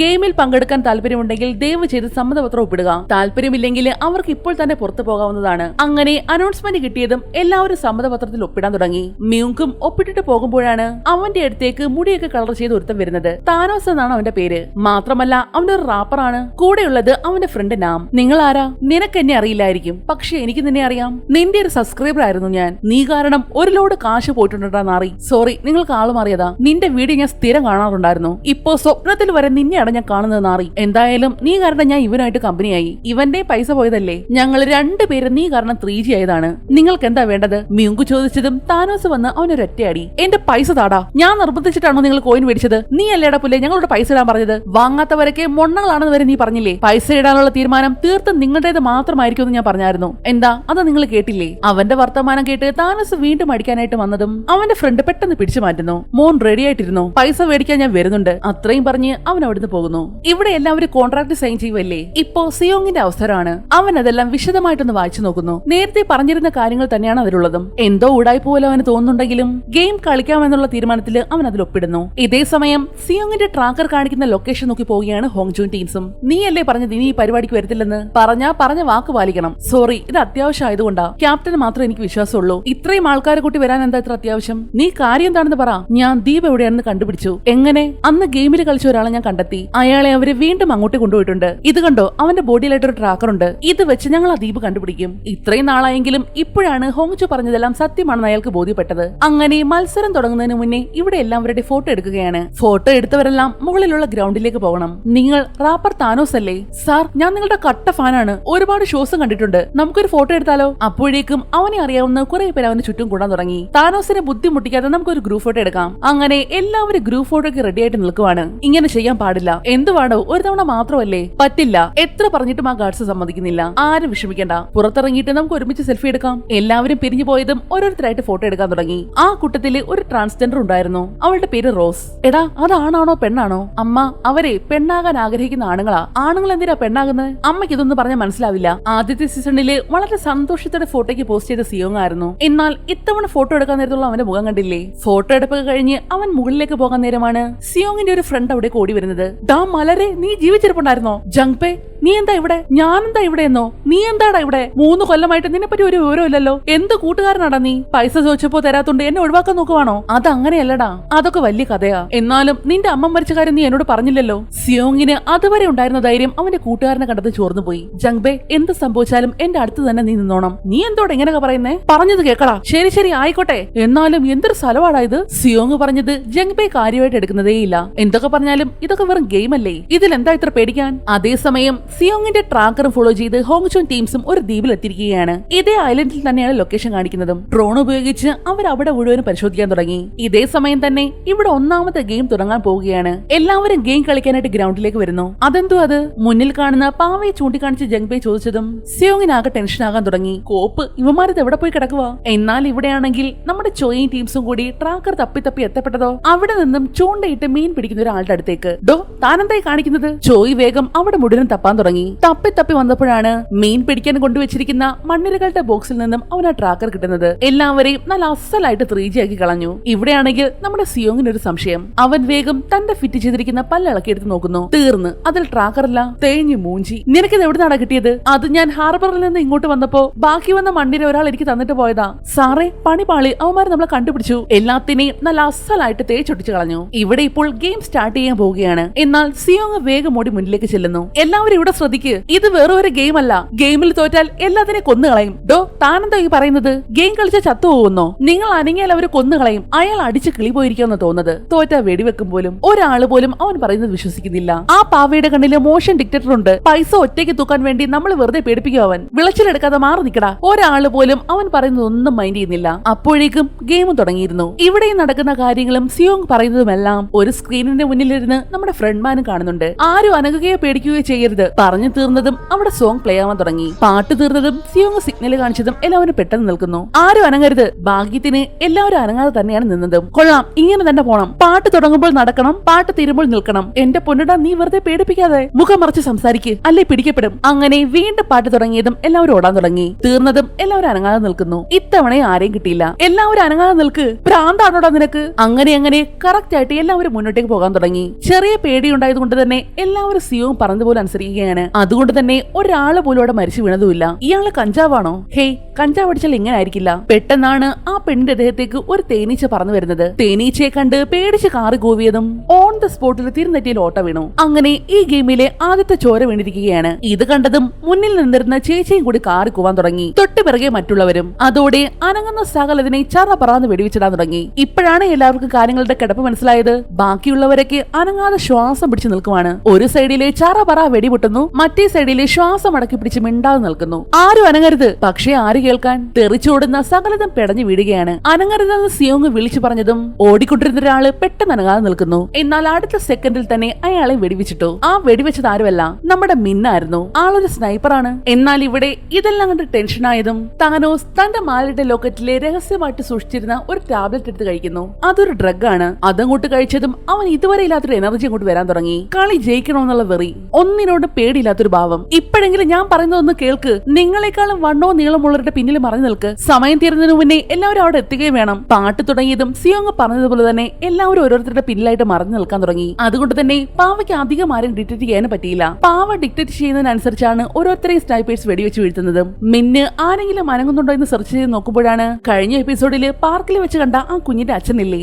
അയാളും ഈ ഗെയിമിലുള്ളത് അവൾ അറിയുന്നത്. അവളത് ഒട്ടും പ്രതീക്ഷിക്കാത്ത കാര്യമായിരുന്നു. ഇവിടെ നമ്മുടെ സിയോങ്ങിന് നിർദ്ദേശം കിട്ടിയതും എല്ലാവരും സേഫ് ആയിട്ട് മുന്നോട്ടേക്ക് കുതിക്കുകയാണ്. അനങ്ങുന്നവരെയെല്ലാം അപ്പോൾ വെടിവെച്ചിടുന്നുണ്ട്. ഒടുക്കം എല്ലാവരും ക്രോസ് ലൈനിന്റെ അപ്പുറത്ത് എത്തിയതും വേഗം തന്നെ അത് ചാടിക്കിടക്കുന്നു. എല്ലാവരും കയറിയെന്ന് ഉറപ്പായതും അവസാനമായിട്ട് സിയോങ്ങും. എന്നാൽ അപ്പോഴാണ് കാലിൽ വെടിയേറ്റനാള് തറയിൽ കിടക്കുന്നവൻ കാണുന്നത്. ഗെയിം തീരാൻ ഇനി വെറും 30 സെക്കൻഡ്. അവൻ വേഗം തന്നെ അയാളുടെ അടുത്തേക്ക് ഓടുന്നു. പാട്ട് തുടങ്ങി അയാളെ കൊണ്ട് തിരികെ പോകാൻ നേരത്ത് വീഴാനായിട്ട് പോയതും പെട്ടെന്ന് ട്രാൻസ്ജെൻഡർ ആയ റോസില്ലേ, അവൾ വന്ന് അയാളെ താങ്ങി പിടിക്കുന്നു. അവസാനം വെറും 1 സെക്കൻഡ് മാത്രം അവശേഷിക്കെ അയാളെയും കൊണ്ട് അവര് പെട്ടെന്ന് ലൈൻ ക്രോസ് ചെയ്യുന്നു. എന്നാൽ രക്ഷപ്പെട്ടെന്ന് സന്തോഷിച്ചിരിക്കുമ്പോഴാണ് അടുത്ത സെക്കൻഡിൽ അയാളെ വെടിവെച്ച് കൊല്ലുന്നത്. വേറെ ആരുമല്ല, അത് നമ്മുടെ മിന്നിന്റെ പണിയായിരുന്നു. ഇത് അവിടെ ഉണ്ടായിരുന്ന മറ്റൊരു ഗാർഡ്സും കാണുന്നുണ്ട്. നമ്പർ 11, ഇത് നിന്റെ പണിയല്ലേ? തോറ്റയാളെ പുറത്താക്കിയതാ. അങ്ങനെ ഗെയിം അവസാനിച്ചതും ഗ്രൗണ്ടിന് മുകളിലുണ്ടായിരുന്ന ഷട്ടർ ഇട്ട് അവിടെ മുഴുവൻ ക്ലോസ് ചെയ്യുന്നു. ഇവിടെയാണെങ്കിൽ ഹോങ്ജോൺ ടീംസും ഇനി എന്ത് വേണമെന്നറിയാതെ ആകെ ടെൻഷനായിട്ട് നിൽക്കുവാണ്. നമ്മുടെ കൂട്ടത്തിലുള്ള ആരോ ഒറ്റിയത് എനിക്ക് ഉറപ്പുണ്ട്. ആരെങ്കിലും വെള്ളമൊടിച്ച് എന്തെങ്കിലുമൊക്കെ വിളിച്ചു കൂവിയായിരുന്നോടാ.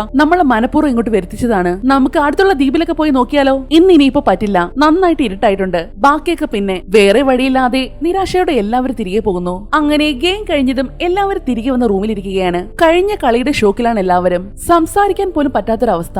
എന്തുവാടാ പാവ? കണ്ണു വെച്ച് ആൾക്കാരെ വെടിവെച്ച് കൊല്ലുവാ. അത് പാവയല്ല, ഷൂട്ടർമാര് വേറെയുണ്ട്. അത് നിനക്കെങ്ങനെ അറിയാം? അയാളത് ചോദിച്ചതും ഗാർഡ്സുകൾ അകത്തേക്ക് വന്നത് ഒരുമിച്ചായിരുന്നു. ഇത്തവണ അവരെ കണ്ടതും എല്ലാവരും ശരിക്കും പേടിച്ചു. ഗെയിം വിജയിച്ചതിന് നിങ്ങൾക്ക് എല്ലാവർക്കും അഭിനന്ദനങ്ങൾ. ആദ്യത്തെ ഗെയിമിന്റെ റിസൾട്ട് പ്രഖ്യാപിക്കാൻ പോവുകയാണ്. ആദ്യത്തെ ഗെയിം അവസാനിക്കുമ്പോൾ ബാക്കിയുള്ള മത്സരാർത്ഥികൾ 365. സാർ പ്ലീസ് ഞങ്ങളെ വെറുതെ വിടണം. കടമൊക്കെ ഞങ്ങൾ എങ്ങനെയെങ്കിലും തിരികെ വീട്ടിക്കൊള്ളാം. പ്ലീസ് ഞങ്ങളെ പോകാൻ അനുവദിക്കണം. അവരോടൊപ്പം ഒരുപാട് പേര് അവിടേക്ക് വന്ന് കരഞ്ഞു പറയാൻ തുടങ്ങി. നിങ്ങളെ ആരെയും ഉപദ്രവിക്കാനല്ല ഇവിടേക്ക് കൊണ്ടുവന്നത്. ഭൂരിപക്ഷം അംഗീകരിച്ചാൽ ഗെയിം റദ്ദ് ചെയ്യുന്നല്ലേ നിങ്ങൾ പറഞ്ഞത്? തീർച്ചയായിട്ടും. എങ്കിലും വോട്ട് ചെയ്ത് തീരുമാനിക്കാം. അങ്ങനെ ചെയ്യുന്നതായിരിക്കും. പക്ഷേ അതിനു മുന്നേ ആദ്യ മത്സരത്തിൽ നേടിയ സമ്മാനത്തുക പ്രഖ്യാപിക്കുകയാണ്. അത്രയും പറഞ്ഞതും മുകളിലുള്ള പിഗ്ഗി ബാങ്കിലേക്ക് പണം വന്ന് വീഴാൻ തുടങ്ങി. എല്ലാവരും അത്ഭുതത്തോടെ ആ പണത്തിലേക്ക് നോക്കി നിൽക്കുകയാണ്. ആദ്യത്തെ ഗെയിമിൽ 91 മത്സരാർത്ഥികൾ എലിമിനേറ്റ് ചെയ്യപ്പെട്ടു. അതിനാൽ ഇപ്പോൾ കിട്ടിയിരിക്കുന്നത് 910 കോടി വോൺ. ഇവിടെ വെച്ച് ഗെയിം അവസാനിപ്പിക്കുകയാണെങ്കിൽ നിങ്ങൾ 365 പേർക്കും ഈ തുക തുല്യമായിട്ട് വിധിച്ചു തരും. അതുകൊണ്ട് നിങ്ങൾക്ക് ഇവിടുന്ന് പോകാവുന്നതാണ്. അങ്ങനെ വിധിച്ചാൽ ഓരോരുത്തർക്ക് എത്ര കിട്ടും? 2.4 കോടി വോൺ വീതം. വെറും തുച്ഛമായ പൈസ. കുന്തം ജീവൻ പണയം വെച്ച് കളിച്ചിട്ട് ഇത്ര കിട്ടത്തോളോ? ഗെയിം തുടരുകയും കൂടുതൽ ആളുകൾ എലിമിനേറ്റ് ചെയ്യപ്പെടുകയും ചെയ്താൽ അതിനനുസരിച്ച് സമ്മാനത്തുക കൂടുന്നതാണ്. എല്ലാവരെയും അയാൾ നന്നായിട്ട് മാനിപ്പുലേറ്റ് ചെയ്യുന്നു. ഇനി വോട്ടെടുപ്പ് ആരംഭിക്കാം. ഗെയിം തുടരാൻ താല്പര്യമുള്ളവർ O എന്ന നീല ബട്ടണിൽ അമർത്തുക. താല്പര്യമില്ലെങ്കിൽ X എന്ന ചുവന്ന ബട്ടണിലും. ആദ്യത്തെ വോട്ട് പ്ലെയർ 456 ആണ് ചെയ്യേണ്ടത്. എന്ന് വെച്ചാൽ നമ്മുടെ സിയോങ് പറഞ്ഞതുപോലെ തന്നെ അവൻ മുന്നോട്ടേക്ക് വന്ന് X ബട്ടണിൽ അമർത്തുന്നു. അവൻ ഈ ഗെയിം മുന്നോട്ട് കൊണ്ടുപോകാൻ ഒട്ടും താല്പര്യമില്ല. എന്നാൽ അടുത്ത പ്ലെയർ വന്ന് നീല ബട്ടണിലാണ് അമർത്തുന്നത്. അങ്ങനെ ഓരോരുത്തരായിട്ട് വന്ന് വോട്ട് ചെയ്യാൻ തുടങ്ങി. ചുവന്ന ബട്ടണിൽ അമർത്തുന്നവർക്കെല്ലാം ഒരു റെഡ് ബാൻഡും നീല ബട്ടണിൽ അമർത്തുന്നവർക്കെല്ലാം ഒരു നീല ബാൻഡും കൊടുക്കുന്നുണ്ട്. രണ്ട് കൂട്ടരും രണ്ട് വശത്തേക്ക് തരം തിരിഞ്ഞാണ് നിൽക്കുന്നത്. എന്നാൽ വോട്ടെണ്ണൽ പുരോഗമിച്ചതും ലീഡ് ചെയ്തു നിന്നത് O ടീമായിരുന്നു. നിങ്ങൾ എന്തായി ചെയ്യുന്നത്? ബോധമില്ലേ ആർക്കും? ഇതൊരു സാധാരണ ഗെയിം അല്ല. കളിച്ചോണ്ടിരുന്നാൽ സകലത ചത്തു തൊലയും. എത്ര പെട്ടെന്ന് ഇവിടെ രക്ഷപ്പെടാൻ നോക്ക്. നീ എന്തിനാണ് ഞങ്ങൾ ശല്യം ചെയ്യുന്നത്? ഗെയിം തുടങ്ങുന്നതിന് മുന്നേ തോക്കുണ്ടെന്ന് പറഞ്ഞ് എല്ലാവരെയും പേടിപ്പിച്ചു. ശരിയാ, ഇവന്റെ നാടാങ്കട് ഞാൻ അവിടെ വെച്ച് പേടിച്ച് മരിക്കേണ്ടതായിരുന്നു. അവര് വെടിവെക്കുന്നത് നിനക്ക് എങ്ങനെ അറിയാം? നീയും അവരുടെ കൂട്ടത്തിലുള്ളതാണോ? കുറെ പേര് സിയോങ്ങിനെ താങ്ങിയും കുറച്ചു പേര് അവനെതിരെയും സംസാരിക്കാൻ തുടങ്ങി. ഒന്ന് നിർത്തുന്നുണ്ടോ? ഞാൻ ഈ ഗെയിമൊക്കെ മുമ്പ് കളിച്ചിട്ടുള്ളതാ. സിയോങ് വിളിച്ചു പറഞ്ഞതും സകല എണ്ണോ സൈലന്റ് ആയി. അന്ന് എന്റെ കൂടെ ഉണ്ടായിരുന്നവരെല്ലാം ഇവിടെ മരിച്ചു വീണു. എല്ലാവരും മരിച്ചോ? അപ്പോ താനാണോ കളിയിലെ വിജയി? അതെ, ഞാൻ തന്നെയാണ് വിജയിച്ചത്. ഗെയിം തുടർന്നാൽ നിങ്ങളിൽ ഓരോരുത്തരും ഇവിടെ മരിച്ചു വീഴും. കോപ്പാണ്. താനാണ് വിജയിച്ചതെങ്കിൽ തനിക്ക് 4560 കോടി രൂപ കിട്ടിയില്ലേ? പിന്നെ എന്തിനാണ് തിരിച്ചു വന്നത്? പ്ലീസ്, ഞാൻ നിങ്ങളുടെ എല്ലാം കാല് പിടിക്കാം. കളിച്ചോണ്ടിരുന്നാൽ ഇനിയും ആൾക്കാർ മരിക്കും. വീണ്ടും സിയോങ് പറയാൻ തുടങ്ങിയതും പെട്ടെന്ന് ഗാർഡ്സ് വന്ന് അവനെ തടയുന്നു. ഇനി മുതൽ വോട്ടിങ്ങിനെ തടസ്സപ്പെടുത്തുന്ന ഒന്നും തന്നെ ഞങ്ങൾ ഇവിടെ വിട്ടുവീഴ്ച ചെയ്യുന്നതല്ല. ഗാർഡ്സ് ഇടപെട്ട് വീണ്ടും വോട്ടിംഗ് ആരംഭിക്കാൻ തുടങ്ങി. അവസാനം വോട്ട് അവസാനിക്കാറായതും രണ്ട് ഭാഗത്തും ടൈ ആയിരിക്കുകയാണ്. രണ്ട് ഭാഗത്തും 182. അവസാനമായിട്ട് ഒരേ ഒരു പ്ലെയർ മാത്രമാണ് വോട്ട് ചെയ്യാനുള്ളത്. ഒന്നാമത്തെ പ്ലെയർ. അയാളുടെ വോട്ടിംഗ് അനുസരിച്ചിരിക്കും ബാക്കിയെല്ലാം. എല്ലാവരും ആകാംക്ഷയോടെ അയാളുടെ വോട്ടിംഗ് നോക്കിയിരിക്കുകയാണ്. ശ്വാസം അടക്കി പിടിച്ചിരിക്കുക എന്നൊക്കെ പറയില്ലേ, അതുപോലെ. പക്ഷേ എക്സ് ടീമിന്റെ പ്രതീക്ഷ തിരിച്ചുകൊണ്ട് അയാളെ സപ്പോർട്ട് ചെയ്തത് O ടീമിനെയാണ്. അതുകൊണ്ട് ഒരു തവണ കൂടി എല്ലാവരും ഗെയിം കളിക്കേണ്ടി വരും. എന്നാൽ ഇവിടെ വലിയൊരു ട്വിസ്റ്റ് ഉണ്ട്. എന്താന്ന് വെച്ചാൽ ഈ ഒന്നാമത്തെ പ്ലെയർ ആയിട്ട് വന്നില്ലേ, അത് വേറെ ആരുമല്ല, നമ്മുടെ ഫ്രണ്ട്മാൻ ആണ്. നമ്മുടെ ഹോങ്ജുവിന്റെ ചേട്ടൻ. ഇത്രയും നാളും പിറകിലിരുന്ന് ഗെയിം കാണുകയില്ലായിരുന്നോ? ഇനി ഗെയിമിലേക്ക് ഇറങ്ങി കളിക്കുകയാണ് ആള്. സിയോങ്ങിന് ഒരു ചലഞ്ചായിട്ട് തന്നെയാണ് അയാൾ വന്നിരിക്കുന്നതും. ഇത് ഫ്രണ്ട്മാൻ ആണെന്ന് അവനും അറിയില്ലല്ലോ. 4ാമത്തെ എപ്പിസോഡിന്റെ തുടക്കത്തിൽ ഗെയിമിൽ മരിച്ചവരെയെല്ലാം ഒരു പെട്ടിയിലാക്കി കത്തിക്കാൻ കൊണ്ടുപോകുന്നതായിട്ടാണ് കാണിക്കുന്നത്. അതിൽ തന്നെ ചില പെട്ടികളിൽ ബ്ലഡ് വെച്ച് കുരിശ് പോലെ അടയാളപ്പെടുത്തിയിട്ടുണ്ട്. എന്ന് വെച്ചാൽ ആദ്യത്തെ സീസണിലെ പോലെ തന്നെ അവയവ കച്ചവടം ഇപ്പോഴും നടക്കുന്നുണ്ടെന്നർത്ഥം. ഇതേ സമയം ഇവിടെ എല്ലാവരും ഇപ്പോൾ ആഹാരം കഴിക്കുന്ന സമയമാണ്. സിയോങ് ആണെങ്കിൽ ആകെ നിരാശയിലും. ഒറ്റയൊരു ഓട്ട് കൊണ്ടല്ലേ കാര്യങ്ങളെല്ലാം മാറി മറിഞ്ഞത്. അതൊക്കെ ഓർത്ത് ആകെ നിരാശയോടെ ഇരിക്കുമ്പോഴാണ് ഫ്രണ്ട്മാൻ കുറച്ച് ആൾക്കാരെയും കൂട്ടി അവന്റെ അടുത്തേക്ക് വരുന്നത്. നിങ്ങൾ ഈ ഗെയിം കളിച്ചിട്ടുണ്ടെന്നല്ലേ പറഞ്ഞത്? നിങ്ങൾ കാരണമാണ് ഞാൻ ഓവട്ടം ഞെക്കിയതും. അയാളത് പറഞ്ഞതും സിയോങ്ങിന് മനസ്സിലായില്ല. സത്യം പറഞ്ഞാൽ എനിക്ക് പോകാനായിരുന്നു ആഗ്രഹം. നിങ്ങൾ ഉണ്ടായതുകൊണ്ട് ഒരു ഗെയിം കൂടി കളിക്കാന്ന് കരുതി. കൂടെ ഉണ്ടായിരുന്നവരും അയാൾ പറഞ്ഞതിനെ അനുകൂലിക്കുന്നു. എന്നാൽ സിയോങ് അതിന് മറുപടി ഒന്നും പറയുന്നില്ല. സാർ, നിങ്ങൾക്ക് അടുത്ത ഗെയിം എന്താണെന്ന് അറിയാവോ? അത് ശരിയാ, നിനക്കറിയായിരിക്കുമല്ലോ അല്ലേ? രണ്ടാമത്തെ ഗെയിം ദൽഗോണയായിരുന്നു. ദൽഗോണയോ? ഈ പഞ്ചാര മിഠായിൽ നിന്ന് രൂപം വെട്ടിയെടുക്കുന്നതാണോ? അതെ, 4-ൽ ഏതെങ്കിലും ഒരു രൂപം വെട്ടിയെടുക്കണം. അതിൽ ഏത് രൂപമായിരുന്നു എളുപ്പം? ത്രികോണം. അപ്പൊ പാടുള്ളതോ? അത് കുടയുടെ രൂപമായിരുന്നു. കുടയോ? അപ്പോ ആരെങ്കിലും കുട തെരഞ്ഞെടുത്തായിരുന്നോ? അതെടുത്ത മൊണ്ണകള് ഇപ്പോൾ ചത്ത് ചാരമായി കാണുമല്ലേ? ഫ്രണ്ട്മാൻ അത് പറഞ്ഞതും നമ്മുടെ സിയോങ് അതൊന്ന് ഓർത്തെടുക്കുന്നു. കാരണം അന്ന് സിയോങ്ങിന് കിട്ടിയ രൂപം കുടയായിരുന്നല്ലോ. അത് വെട്ടിയെടുക്കാൻ ചില്ലറയൊന്നും അല്ല കഷ്ടപ്പെട്ടത്. ഒന്ന് പയ്യെ പറയടാ. ഇക്കണ്ട 145 പേരും ജയിച്ചാലും നമുക്ക് പൈസ കിട്ടില്ല. അപ്പോ ജീവൻ പണം വെച്ച് വീണ്ടും അടുത്തത് കളിക്കേണ്ടി വരും. നോക്ക്, ഇത് നമ്മൾ മാത്രം അറിയുന്നതാ നല്ലത്. അത് പറ്റില്ല. എല്ലാവരെയും രക്ഷിക്കാൻ വേണ്ടിയാണ് ഞാനിത് പറയുന്നത്. അടുത്ത ഗെയിം ദൽഗോണയാണെങ്കിൽ എനിക്ക് അറിയാവുന്നതെല്ലാം ഞാൻ എല്ലാവരോടും പറയും. പുല്ല്, ഞാൻ പോണ്. അതും പറഞ്ഞ് ദേഷ്യപ്പെട്ട് അപ്പൂപ്പനടുത്ത് പോകുന്നു. എന്നാൽ ഇതെല്ലാം കേട്ട മകൻ തന്റെ അമ്മയോട് പറയാനായിട്ട് ഓടി പോവുകയാണ്. അമ്മയാണെങ്കിൽ പ്രഗ്നന്റ് ആയ യൂൻഹിയെ പരിചരിക്കുന്ന തിരക്കിലും അവർക്ക് മനസ്സിലായിട്ടുണ്ട് അവൾ പ്രഗ്നന്റ് ആണെന്ന്. നന്നായിട്ട് കഴിച്ചോ. ഗർഭിണികള് മുട്ട കഴിക്കുന്നത് വളരെ നല്ലതാ. എത്ര പേരുടെ പേരെടുത്ത കയ്യാന്നറിയോ എന്റേത്? നിന്റെ നടത്തവും ശരീരവും കണ്ടാൽ തന്നെ എനിക്ക് മനസ്സിലാവും. ഡേറ്റ് അടുക്കാറായല്ലേ? ഗർഭിണിയാണെന്ന് അറിയാതിരിക്കാൻ വയറിങ്ങനെ അമർത്തി കെട്ടിയാലേ അത് നിനക്കും കുഞ്ഞിനും കേടാ. അമ്മേ ഇങ്ങനെ വന്നേ, ഞാൻ ഒരു കാര്യം പറയട്ടെ. അതും പറഞ്ഞ് അവൻ തന്റെ അമ്മയും വിളിച്ചുകൊണ്ട് അവിടുന്ന് പോകുന്നു. ഇവിടെ നമ്മുടെ ഫ്രണ്ട് മാൻ സിയോങ്ങിന്റെ അടുത്തേക്ക് തന്നെ വീണ്ടും കറങ്ങി വരുന്നു. അയാൾക്ക് അവനെ വിടാനുള്ള ഒരു ഉദ്ദേശവും ഇല്ല. നിങ്ങൾ എന്തിനാ ഈ ഗെയിമിലേക്ക് വീണ്ടും തിരികെ വന്നത്? അതൊന്നും എന്റെ പൈസയല്ല. ഇവിടെ മരിച്ചു വീണവരുടെ രക്തം പുരണ്ട പൈസയാ. അങ്ങനൊന്നും ചിന്തിക്കേണ്ട കാര്യമില്ല. നിങ്ങളല്ലല്ലോ അവരെ കൊന്നത്. പണം ചെലവാക്കാതിരുന്നാൽ മരിച്ചവരാരും തിരിച്ചു വരുത്തൂല്ല. നീ ആ എക്സ്പെർട്ടിനെ ഞെക്കിയിരുന്നെങ്കിൽ എല്ലാവർക്കും ഇവിടെ ജീവനോട് തിരികെ പോകാറുന്നല്ലോ. ശരിയാ, ഞാൻ ഓ ബട്ടനാ ഞെക്കിയത്. പക്ഷേ ബാക്കി 182 പേർക്കും കളിക്കാനായിരുന്നല്ലോ താല്പര്യം. ഇവിടുന്ന് പോകാൻ താല്പര്യമുള്ള 182 പേരുണ്ടായിരുന്നു. ഇനിയിപ്പോ ഞാൻ എക്സ്പെർട്ട ഞെക്കിയാലും പുറത്തു ചെന്നാൽ എല്ലാവരും സന്തോഷിക്കുമോ? എന്നെ കാണുമ്പോൾ അവരെല്ലാം ഓടി വന്ന് ജീവരക്ഷിച്ചതിന് നന്ദി പറയുമോ? എന്നാൽ ഫ്രണ്ട്മാൻ ആ ചോദിച്ചതിന് സിയോങ്ങിന്റെ കയ്യിൽ മറുപടിയില്ല. പെട്ടെന്നാണ് മുകളിൽ നിന്ന് ചാടി ഒരുത്തൻ അവരുടെ അടുത്തേക്ക് വരുന്നത്. ദേഹോ എന്നാണ് അവന്റെ പേര്. നമുക്കൊരു ടീമായാലോ? അവസാനം വരെ ഞാൻ നിങ്ങളുടെ കൂടെ ഉണ്ടാകും. അതിന് നീ ഏതാടാ? ചുമ്മാ ഒരു അവസരം തന്നു നോക്കു സാറേ. അപ്പോഴാണ് അവന്റെ കയ്യില് പച്ച കുത്തിരിക്കുന്ന സിമ്പിൾ ജുംബയെ കാണുന്നത്. നീ മറൈനിൽ ഉണ്ടായിരുന്നതാണോ? നിന്റെ ക്ലാസ് നമ്പർ എത്ര? അത് കേട്ട് ദേഹു ചിരിച്ചതും ചിരിക്കുന്നോ? അതും പറഞ്ഞ് ജുംബെ തന്റെ കോട്ടൂരി അവന്റെ കയ്യില് പച്ച കുത്തിരിക്കുന്ന അതേ സിമ്പിൾ കാണിച്ചു കൊടുക്കുന്നു. ആളും പണ്ട് മറയിലായിരുന്നു. അതോടെ ചെക്കൻ വാല് ചുരുട്ടി അടിയോറോ പറഞ്ഞു. കാരണം ജുംബെ അവന്റെ സീനിയർ ആയിട്ട് വരും. നിന്നെ കണ്ടപ്പോഴേ എനിക്ക് തോന്നിയിരുന്നു. അപ്പോ നമ്മൾ ഇനി ഒരു ടീം. അങ്ങനെ അവനും അവരുടെ കൂടെ ടീമിൽ ചേരുന്നു. ഇതേ സമയം മ്യൂക്ക് തനിക്ക് കിട്ടി ഫുഡ് കഴിച്ചുകൊണ്ടിരിക്കുമ്പോഴാണ് താനോസ് ഫ്രണ്ടും കൂടി അവന്റെ അടുത്തേക്ക് ഉടക്കിനായിട്ട് വരുന്നത്. ഇക്കണ്ട ആൾക്കാരൊക്കെ ചാവുന്നത് കണ്ടിട്ടും നിനക്ക് എങ്ങനെ ഫുഡ് കഴിക്കാൻ തോന്നടാ? ആ ക്രിപ്റ്റോ കാരണം ഞാനും തൊലഞ്ഞിരിക്കുവാ. എനിക്കും പൈസ ഉണ്ടാക്കണം. അതെ, നല്ലോണം പൈസ ഉണ്ടാക്കണം. ആ കോപ്പിലെ കോയിൻ കാരണം 50 കോടിയാ തൊലഞ്ഞു പോയത്. മോനി ഗെയിം എല്ലാം ജയിച്ചിട്ട് ആ പണം മുഴുവൻ ചേട്ടന് തിരിച്ചിരണം കേട്ടോ. ഓരോന്ന് പറഞ്ഞ് ചൊറിഞ്ഞ് അവസാനം രണ്ടുപേരും കൂടി കട്ടയടിയാവുന്നു. എന്നാൽ താനോസിന്റെ മുന്നിൽ പിടിച്ചു നിൽക്കാൻ മ്യൂഖിനായില്ല. അവൻ മ്യൂഖിനെ തറയിലിട്ട് ചവിട്ടി കൂട്ടുവാണ്. എന്നാൽ ഇത് കണ്ടതും നമ്മുടെ ഫ്രണ്ട്മാൻ മുന്നിലേക്ക് വരുന്നു. പിള്ളേരെ, ഈ ഫുഡ് കഴിക്കുന്ന സമയത്ത് നിങ്ങൾ എന്തുവായി കാണിക്കുന്നത്? കുറച്ച് മര്യാദയൊക്കെ വേണ്ടേ? ഇവിടെ വന്നുപെട്ട നീയാണോ എന്നെ ഉപദേശിക്കുന്നത്? വീട്ടിൽ പോയി നിന്റെ മക്കളോട് പറയുന്നതായിരിക്കും നല്ലത്. എന്നാൽ അത് കേട്ടതും ഫ്രണ്ട്മാൻ അവന്റെ പെടലി പിടിച്ചൊരൊറ്റത്തിരി. സഹായിക്കാൻ വന്ന കൂട്ടുകാരനെ കിട്ടി. താനോസ് വീണ്ടും മുടക്കാനായിട്ട് വന്നതും ഫ്രണ്ട്മാൻ ഇടിച്ചവന്റെ പരിപ്പെടുത്ത് കളഞ്ഞു. സോറി സാർ, പ്ലീസ് ഒന്നും ചെയ്യല്ലേ. അവസാനം നാണം കെട്ട് കാല് പിടിച്ചു പറഞ്ഞതും ഫ്രണ്ട്മാൻ അവനെ വെറുതെ വിട്ടു. അതോടെ ആൾ എല്ലാവർക്കും മുന്നിലും താരമായിട്ട് മാറി. ആരാടാ ഇവൻ? പുള്ളിയും മറയിനാണെന്നാ തോന്നുന്നത്. ഇതെല്ലാം കണ്ട സിയോങ്ങിനും അവനോടൊരു മതിപ്പ് തോന്നുന്നു. അങ്ങനെ രാത്രിയായതും എല്ലാവരും ഉറങ്ങാൻ കിടക്കുകയാണ്. അന്നേരം അവന്റെ അടുത്തേക്ക് ഫ്രണ്ട്മാൻ വരുന്നു. നേരത്തെ ഞാൻ കുറച്ച് മോശമായിട്ട് സംസാരിച്ചില്ലേ? അതിന് സോറി. അതൊന്നും സാരമില്ല. ഞാനും വെറുതെ നിങ്ങളെ കുറ്റപ്പെടുത്തി. എന്റെ വൈഫിന് സുഖമില്ല, ലിവർ സിറോസിസ് ആണ്, കരൾ മാറ്റി വെക്കണം. പക്ഷേ അതിന്റെ കൂടെ അവൾ പ്രഗ്നന്റും ആണ്. അബോർട്ട് ചെയ്യണമെന്ന് ഡോക്ടർ പറഞ്ഞിട്ടും അവൾ അതിന് സമ്മതിച്ചില്ല. ജീവൻ പോയാലും കുഞ്ഞിനെ പ്രസവിക്കണം തന്നെയാണ് അവളുടെ വാശി. പ്രഗ്നന്റ് ആയിരിക്കുമ്പോൾ കരൾ മാറ്റി വെക്കുന്നതിന് ഒരുപാട് പൈസ വേണ്ടി വരും. എന്റെ ഈ അവസ്ഥ അറിഞ്ഞ് എന്റെ ക്ലയന്റ് കുറച്ച് പൈസ തരാമെന്ന് പറഞ്ഞു. പക്ഷേ പിന്നീട് അയാൾ അതൊരു കൈക്കൂലിയാക്കി മാറ്റി. അതോടെ ജോലിയിൽ നിന്ന് പുറത്തായി. ഇപ്പോ ഈ ഗെയിം ആണ് എന്റെ അവസാന പ്രതീക്ഷ. ഫ്രണ്ട്മാന്റെ കഥ കേട്ടതും സിയോങ്ങിനങ്ങ് വല്ലാതായി. അവനെ മാനിപ്പുലേറ്റ് ചെയ്യാനായിട്ട് പറഞ്ഞതാണെങ്കിലും ഫ്രണ്ട്മാൻ പറഞ്ഞത് അയാളുടെ ഒറിജിനൽ കഥയായിരുന്നു. ഇവിടെ വന്നിരിക്കുന്ന ഓരോരുത്തർക്കും ഇതുപോലൊരു കഥ പറയാൻ കാണുമെന്ന് അവൻ ഓർത്തു. അടുത്തതായിട്ട് കുറച്ച് ഗാർഡ്സിനെയാണ് കാണിക്കുന്നത്. ഗെയിമിൽ മരിച്ചവരുടെ ബോഡിയിൽ നിന്നും അവയവങ്ങൾ എടുത്ത് മാറ്റുകയാണ്. ഈ കാര്യങ്ങളൊന്നും ഫ്രണ്ട്മാനോ അതിന് മുകളിലുള്ളവർക്കൊന്നും അറിയില്ല. ആരും അറിയാതെ ഇല്ലീഗലായിട്ട് നടത്തുന്ന കാര്യം. ഇതെന്തുവാടോ? കണ്ണ് മാത്രമേ കിട്ടിയോളോ?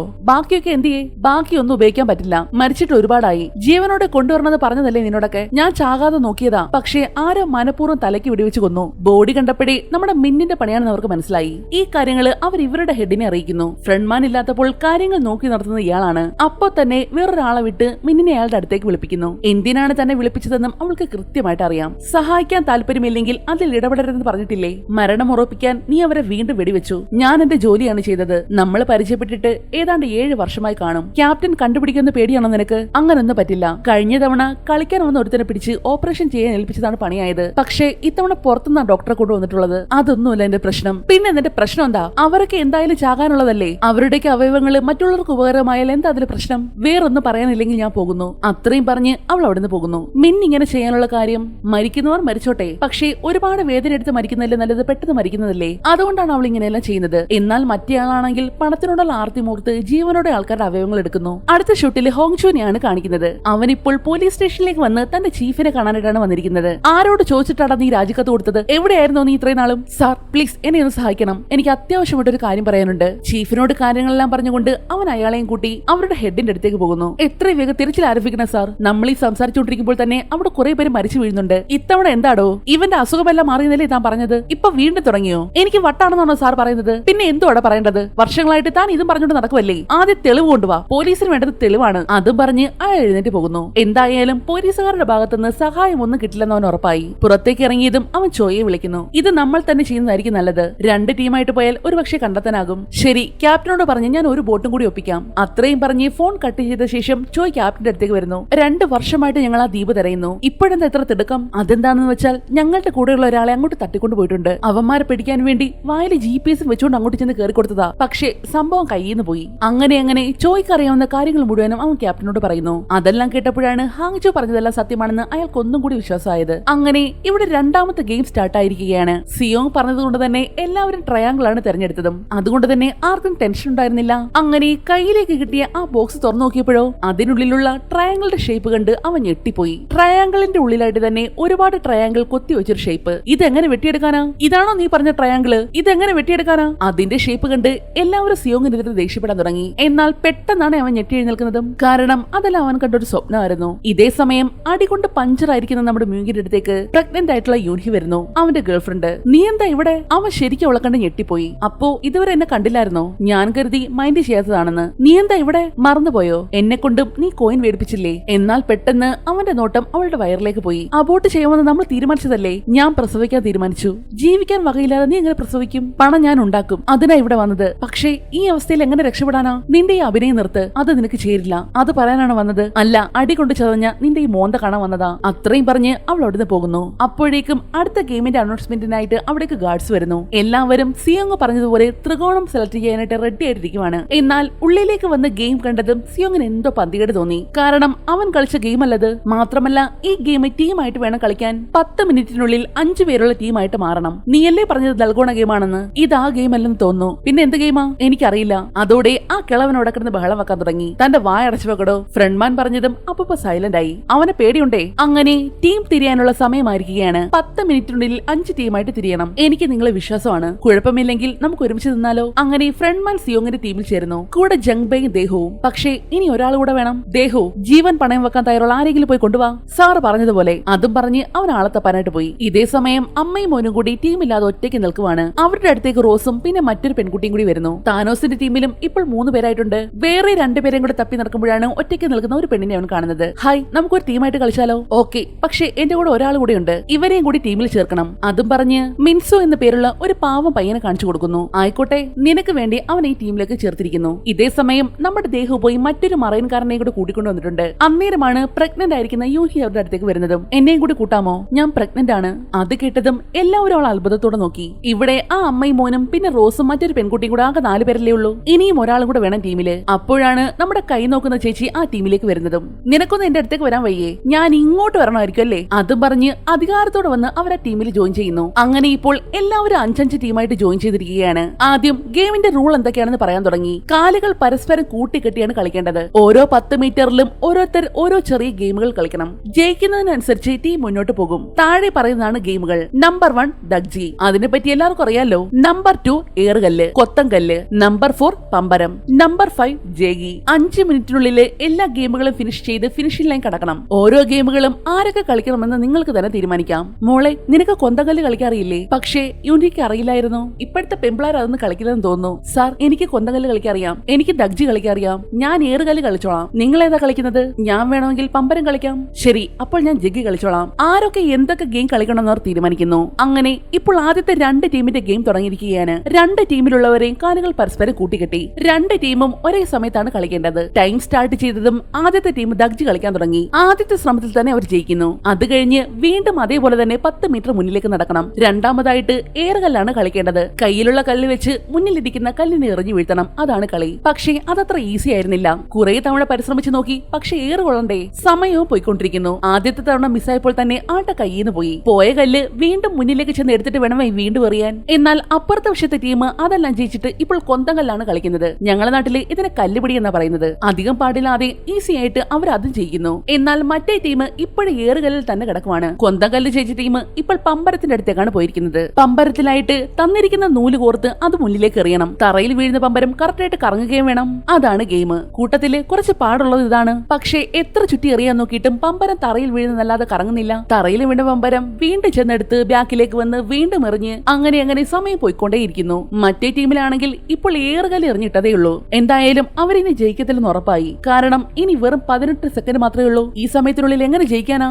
സമയം തീർന്നതും അവരെ മുഴുവൻ വെടിവെച്ച് കൊന്നുകളഞ്ഞു. മറ്റേ ടീമിന്റെ അവസ്ഥ ഇത് തന്നെ. പമ്പരം ജയിച്ചപ്പോഴേക്കും സമയം കഴിഞ്ഞുപോയി. ആ ടീമിനെ വെടിവെച്ച് കൊന്നു. അങ്ങനെ ആദ്യത്തെ 2 ടീമും ഗെയിമിൽ തോറ്റിരിക്കുകയാണ്. ഇതെല്ലാം കണ്ട ബാക്കി എല്ലാവരും പേടിച്ച് വിറച്ചുപോയി. ഇവിടെ നമ്മുടെ താനോസ് ഇല്ലേ, ഡ്രഗ്സ് കഴിച്ചത് കാരണം ആൾക്ക് വലിയ കൂസലൊന്നുമില്ല. കൂടെ ഇരിക്കുന്നവനത് മനസ്സിലായി. ആ കുരിശിനകത്തുള്ളത് എനിക്കും കൂടെ തരുവോ? ഇത് പുതിയ ഐറ്റമാണടാ, സീൻ സാധനമാ, നിനക്കൊന്നും ഇത് പറ്റില്ല. അത് പറഞ്ഞതും അവന്റെ കൂട്ടുകാരൻ കൈ നീട്ടി കാണിക്കുന്നു. മൊത്തം സിറിഞ്ച് കുത്തിയിറക്കിയതിന്റെ പാട്. ക്ലബിലെ ജോലിക്കിടെ ഞാൻ എല്ലാം പരീക്ഷിച്ചിട്ടുണ്ട്. എടാ കാട്ടുകഞ്ചാവേ. അതും പറഞ്ഞ് ഒരു ഗുളി അവനും കൊടുക്കുന്നു. ഇതേ സമയം ഇവിടെ ഗെയിമിൽ മരിച്ചു വീഴുന്നവരെയെല്ലാം ഒരു പെട്ടിയിലാക്കി മാറ്റുകയാണ്. ആ കൂട്ടത്തില് ഒരാൾക്ക് ജീവനുണ്ടായിരുന്നു. അത് നോട്ട് ചെയ്തിട്ട് അയാളെ മാറ്റിയ പെട്ടിയിലായിട്ട് കുരിശടയാളവും വരയ്ക്കുന്നു. എന്നാൽ അപ്പോഴാണ് മറ്റൊരു ഗാർഡ് അവരുടെ അടുത്തേക്ക് വരുന്നതും. വേറെ ആരുമല്ല, അത് മിൻസുവാണ്. അവള് വന്ന് അവരെ കൊണ്ട് ആ പെട്ടി വീണ്ടും തുറപ്പിക്കുന്നു. എന്റെ കമാൻഡാണ്, തുറക്ക്. അവര് വേഗം പെട്ടി തുറന്നു. അപ്പോ തന്നെ അയാളുടെ നെറ്റിയിലായിട്ട് ഷൂട്ട് ചെയ്തും കൊന്നു കളഞ്ഞു. ഇതെല്ലാം CCTV വഴി അവിടുത്തെ ഗാർഡ് നോട്ട് ചെയ്യുന്നുണ്ടായിരുന്നു. അടുത്തതായിട്ട് മത്സരിക്കാനായിട്ട് വരുന്നത് അമ്മയും മോനും പിന്നെ നമ്മുടെ റോസും ഒക്കെയുള്ള ടീമാണ്. കൊറിയൻ യുദ്ധത്തിൽ ഞാൻ പതറിയിട്ടില്ല, പിന്നല്ലേ ഇത്.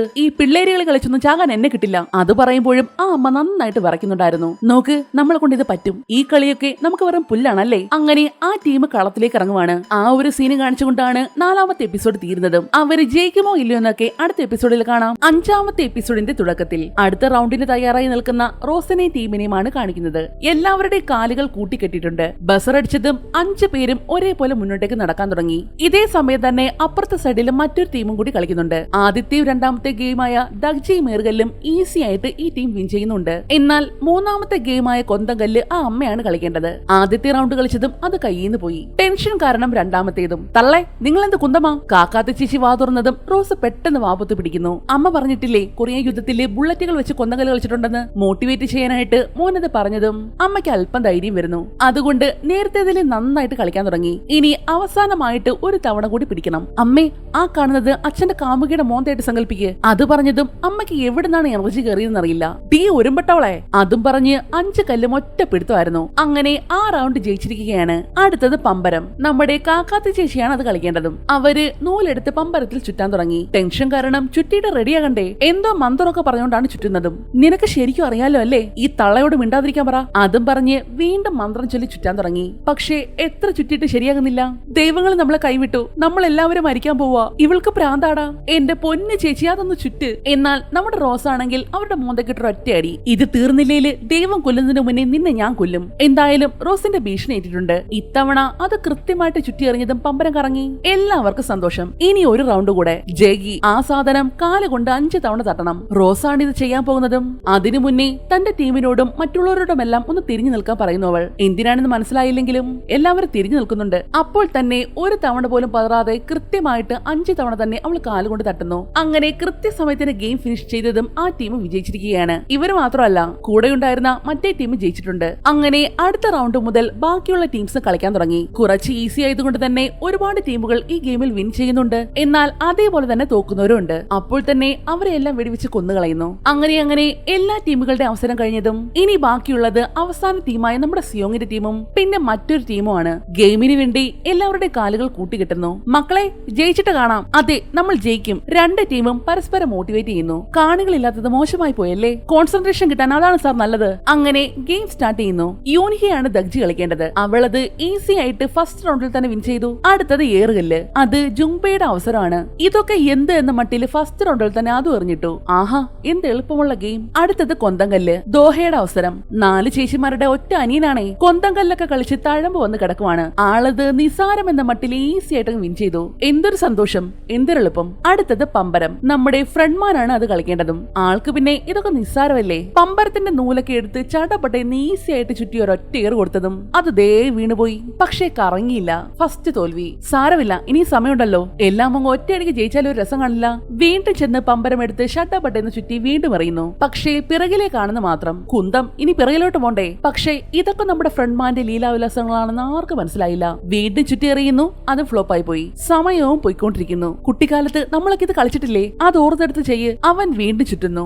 സമയമില്ലാത്തത് കൊണ്ട് തന്നെ ഇനി കളിച്ചാൽ പണി കിട്ടുമെന്ന് മനസ്സിലായതും ഇത്തവണയാള് കൃത്യമായിട്ട് പമ്പര കറക്കുന്നു. ഹോ, അങ്ങനെ ഒരു വിധത്തിൽ ആ റൗണ്ടും ജയിച്ചു. അടുത്തത് ജേഗി. സിയോങ്ങിന്റെ അവസരം 1, 2, 3, 4 കൃത്യമായിട്ട് തട്ടി. എന്നാൽ അവസാനത്തേത് തറയിലേക്ക് വീണെന്ന് കരുതിയതും ഫ്രണ്ട്മാൻ പെട്ടെന്ന് തന്റെ കാല് മുന്നിലേക്ക് കൊണ്ടുവന്ന് സിയോങ്ങിന്റെ കാല് വെച്ച് കൃത്യമായിട്ട് തട്ടിയിടുന്നു. അങ്ങനെ അവർ ആ ഗെയിം ജയിച്ചിരിക്കുകയാണ്, അതും സെക്കൻഡുകളുടെ വ്യത്യാസത്തിൽ. പക്ഷേ മറ്റേ ടീം തോറ്റുപോയിരുന്നു. അവരെ കൊല്ലുന്നത് കണ്ടതും ഇവർക്ക് അധികം സന്തോഷിക്കാൻ പറ്റിയില്ല.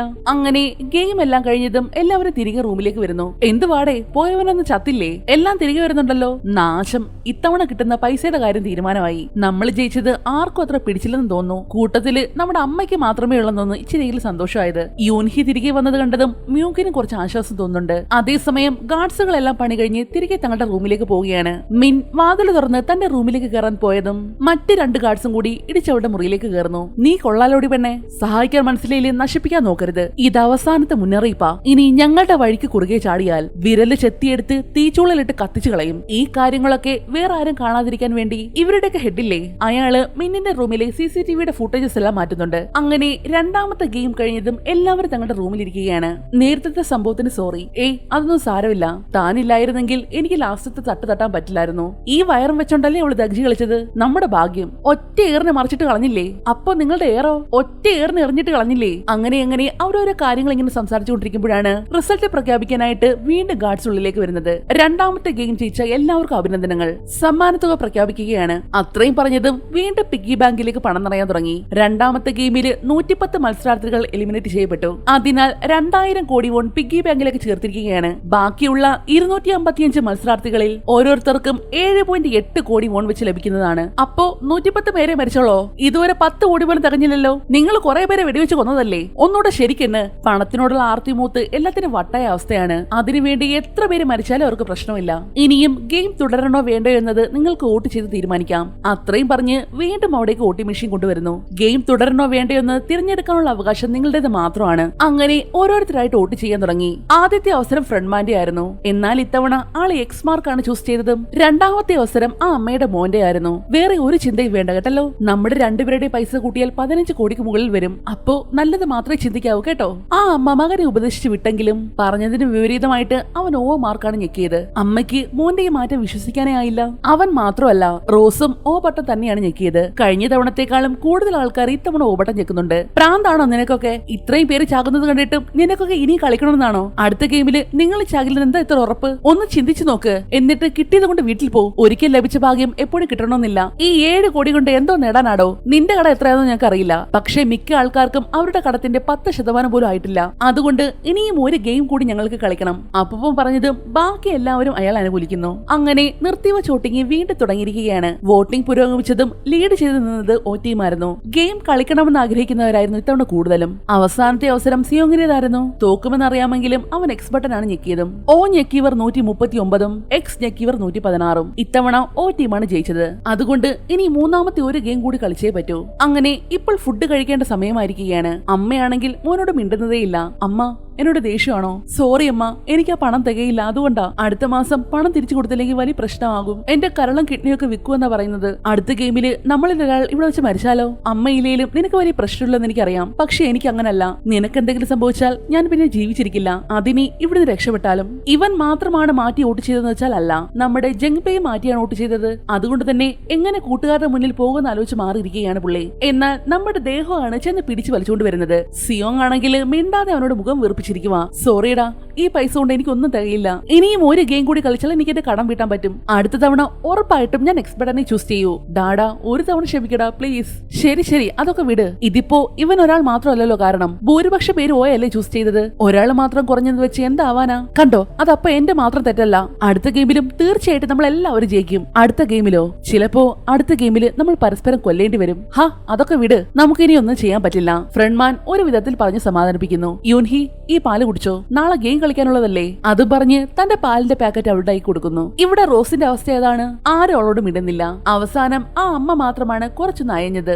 എന്തിനാ ഓബട്ട ഞെക്കിയത്? സർജറിക്ക് പൈസ ഉണ്ടാക്കാനാണോ? അത്രയൊക്കെ ചെലവ് വരുമോ? എന്നോട് ക്ഷമിക്കണം. ഞാനിങ്ങനെ മാറാൻ തുടങ്ങിയതും ആൾക്കാർ എന്നെ തുറച്ചു നോക്കാൻ തുടങ്ങി. പക്ഷേ അതൊന്നും എനിക്കൊരു പ്രശ്നമല്ലായിരുന്നു. എന്നാ ഞാൻ സ്നേഹിക്കുന്നവരുടെ ആ കാര്യം പറഞ്ഞപ്പോൾ കാര്യങ്ങളെല്ലാം മാറി മറിഞ്ഞു. അമ്മ ഒരുപാട് കരഞ്ഞു. അച്ഛൻ മിണ്ടാതായി. ജോലിയും പോയി. കൂട്ടുകാരെ നഷ്ടപ്പെട്ടു. ചികിത്സ ഇനിയും തീർന്നിട്ടില്ല. പക്ഷേ സമ്പാദ്യമൊന്നുമില്ലാത്തത് കൊണ്ട് കടം കൂടി. അതുകൊണ്ട് എനിക്ക് ഇനി പണം വേണം. മുമ്പ് എന്തായിരുന്നു മോന്റെ ജോലി? ഞാൻ ആർമിയിലായിരുന്നു, പട്ടാളക്കാരനായിരുന്നു എന്നറിഞ്ഞതും എല്ലാവരും ഒന്ന് ഞെട്ടി. പണം കിട്ടിയിട്ട് എന്താ പ്ലാൻ? പണം കിട്ടിയാല് അതുമായിട്ട് തായ്ലൻഡിലേക്ക് പോണം. അവിടെ ചെന്ന് സർജറി പൂർത്തിയാക്കും. പിന്നെ ചെറിയൊരു വീട് മേടിക്കണം. തായ്ലൻഡിൽ ഞാനും പോയിട്ടുണ്ട്. റോസിനെ പോലെയുള്ള എത്ര പേരോട് ഉണ്ടെന്ന് അറിയാവോ? സത്യത്തില് അവരെ കണ്ട പെണ്ണുങ്ങൾ തോറ്റുപോകും. അടുത്ത ഷൂട്ടില് മ്യൂങ്കിനെയാണ് കാണിക്കുന്നത്. ബാത്റൂമിൽ പോലും അവന് സ്വസ്ഥത കൊടുക്കാതെ താനോസ് വീണ്ടും മുടക്കാൻ വന്നിട്ടുണ്ട്. വോട്ടിംഗ് തുടങ്ങുന്നതിന് മുന്നേ അവനോട് ഞെക്കണമെന്ന് പറഞ്ഞ് ഭീഷണിപ്പെടുത്തിയിട്ടുണ്ടായിരുന്നു. പക്ഷേ മ്യൂങ്ക് എക്സ് ആണ് ഞെക്കിയത്. അതും പറഞ്ഞു മുടക്കാൻ വന്നതാണ് എല്ലാം കൂടി. നിനക്ക് ശരിക്കും പോണോ? 7 കോടി വെച്ച് നീ എന്തോ ഉണ്ടാക്കാനാ? അത് എനിക്ക് തരാൻ പോലും തികയില്ലല്ലോ. നിനക്ക് പറഞ്ഞാൽ മനസ്സിലാവില്ലേ? കോയിന്റെ മൂല്യം കൂടിയായിരുന്നു. കാശ് ഇറക്കാൻ മാത്രം അറിഞ്ഞാ പോരാ, അത് സമയത്തിന് വിൽക്കാനും അറിയണം. ഇവന്റെ സംസാരം കേട്ടിട്ട് എനിക്ക് ചൊറിഞ്ഞു വരുന്നുണ്ട്. ഒന്നും രണ്ടും പറഞ്ഞു മുടക്കായി വീണ്ടും അടി തുടങ്ങാനായിട്ട് പോയതും ആ സമയത്താണ് നമ്മുടെ സിയോങ്ങിന്റെ ടീം ഉള്ളിലേക്ക് കയറി വരുന്നത്. ഫ്രണ്ട്മാനെ കണ്ടതും താനോസ് ഒന്ന് അടങ്ങി. ആളെ നല്ല പേടിയുണ്ടേ, നിന്നെ ഞാൻ പിന്നെ എടുത്തോളാം. അതും പറഞ്ഞ് താനോസ് അവിടെ നിന്ന് ഇറങ്ങി പോകുന്നു. ആക്ച്വലി അവൻ യൂൻഹിക്ക് വേണ്ടിയാണ് ഈ ഗെയിം ഉപേക്ഷിക്കാൻ തീരുമാനിച്ചത്. ഇനിയും ഗെയിം തുടർന്നാൽ അവൾക്കും കുഞ്ഞിന് എന്തെങ്കിലും പറ്റിയാലോ? അങ്ങനെ രാത്രി ആയതും ഇപ്പോൾ ഉറങ്ങാനുള്ള സമയമായിരിക്കുകയാണ്. സിയോങ്ങും ടീമും മെത്തയൊക്കെ മാറ്റി വെച്ചിട്ട് വേറെ എന്തൊക്കെയോ സെറ്റപ്പ് ചെയ്യുവാണ്. ഇതിന്റെയൊക്കെ ആവശ്യമുണ്ടോ? എനിക്ക് വയ അടിയിലോട്ടൊന്ന് കയറി കിടക്കാൻ. ലൈറ്റ് ഓഫ് ആക്കിയാല് അടി നടക്കാനുള്ള ചാൻസ് ഉണ്ട്. നമ്മൾ പരസ്പരം കൊന്നാലും പൈസ കിട്ടും. ഇതൊക്കെ ഇത്തിരി ഓവർ അല്ലേ? അങ്ങനെയൊക്കെ ഉണ്ടാവോ? കഴിഞ്ഞ ഗെയിമില് പരസ്പരം വെട്ടിക്കുത്തി 10-12 പേര് മരിച്ചിട്ടുണ്ട്. ഈ സ്ഥലം നമ്മളെ പിശാശാക്കി മാറ്റും. സിയോങ് പറഞ്ഞതും കൂടെയുള്ളവരെല്ലാം ഒന്ന് പേടിച്ചിട്ടുണ്ട്. അങ്ങനെ പാതിരാത്രിയായതും നമ്മുടെ അമ്മയ്ക്ക് ബാത്റൂമിൽ പോകാൻ മുട്ടുന്നു. നട്ടപ്പാതിരക്കാണോ ബാത്റൂമിൽ പോന്നെ? ഇത് കണ്ടോ, നിന്റെ അമ്മൂമ്മ തന്നെ ബിന്നിയാണ്, സ്വയരക്ഷയ്ക്ക് വേണ്ടി കയ്യിൽ കരുതിയതാ. അതും പറഞ്ഞ് തന്റെ മുടിയിലെ ക്ലിപ്പ് പോലെ കുത്തിയിരുന്ന ഒരു കത്തി ഊരി കാണിക്കുന്നു. അമ്മൂമ്മ ബാത്റൂമിൽ പോകാനായിട്ട് ഇറങ്ങിയതും യൂൻഹിയും കൂടെ പോകുന്നു. ഞങ്ങൾക്കൊന്ന് ബാത്റൂമിൽ പോണായിരുന്നു. എന്നാൽ ആ ഗാർഡ് അതിന് സമ്മതിക്കുന്നില്ല. ഈ സമയത്ത് പുറത്തു പോകാൻ സാധിക്കില്ല.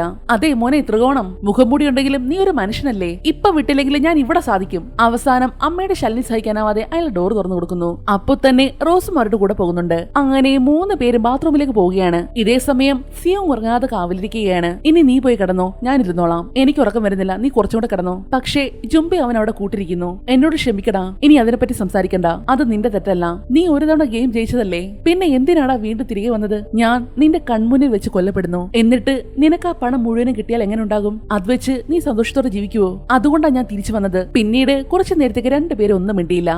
പിന്നെ അവര് പഴയ കാര്യങ്ങൾ സംസാരിക്കാൻ തുടങ്ങി. എന്റെ ജോലി പോകാൻ കാരണം നീ ആടാ. നിനക്ക് പണ്ടേയുള്ള സ്വഭാവമാ. കഷ്ടകാലം മൊത്തം എന്റെ തലയിലെടുത്തിടും. പന്തയം വെച്ച് കാശ് മൊത്തം കളഞ്ഞതും ചിക്കൻ കാട പൊളിഞ്ഞതും അങ്ങനെയല്ല എന്റെ തലയില്. ഇനി നീ കല്യാണം കഴിച്ചത് കൂടെ എന്റെ തലയിലിട്. എന്റെ കുടുംബം കലങ്ങിയത് പോലും നീ കാരണമാ. എന്നെ വെള്ളമടി ശീലിപ്പിച്ചതും കുതിരപ്പത്തയത്തിന് പോലും കൊണ്ടുപോയത് നീയാ. അങ്ങനെ സിയോങ് കത്തി കയറാൻ തുടങ്ങി. ഇപ്പഴാണ് നീ എന്റെ പഴയ സിയോങ് ആയത്. അതും പറഞ്ഞ് ജുംബെ കളിയാക്കി ചിരിക്കാൻ തുടങ്ങി. അവന്റെ മൂഡ് മാറ്റാൻ വേണ്ടിയായിരുന്നു അങ്ങനെയൊക്കെ സംസാരിച്ചത്. ഇതേ സമയം ബാത്റൂമിൽ പോയ യുൻഹി എന്തോ വേദന വന്ന് കരയാൻ തുടങ്ങി. മോളെ, മോക്ക് കുഴപ്പമൊന്നുമില്ലല്ലോ? പക്ഷേ മറുപടിയില്ല. അത് കാരണം അമ്മ അകത്തേക്ക് കയറുന്നു. എന്ത് പറ്റി? വയറ് വേദനിക്കുന്നുണ്ടോ? എനിക്ക് പേടിയാവുന്നു. വേദന വന്നതുകൊണ്ടല്ല, പേടിച്ചിട്ടാണ് അവൾ കരഞ്ഞത്. സാരമില്ല, പോട്ടെ, എല്ലാം ശരിയാകും. മോൾക്കും കുഞ്ഞിനും ഒന്നും സംഭവിക്കില്ല. അമ്മ അവരെ കൊണ്ട് പറ്റുന്ന രീതിയിൽ അവൾ സമാധാനിപ്പിക്കുന്നുണ്ട്. അതേസമയം ഇവിടെ നമ്മുടെ ഹോങ്ജൂൻ ടീമും വീണ്ടും അടുത്ത മിഷൻ റെഡി ആയിട്ടുണ്ട്. ഇത് വെച്ച് ഞാൻ രാത്രി മീൻ പിടിക്കാം. ക്യാപ്റ്റൻ ചുട്ടു തരണേ.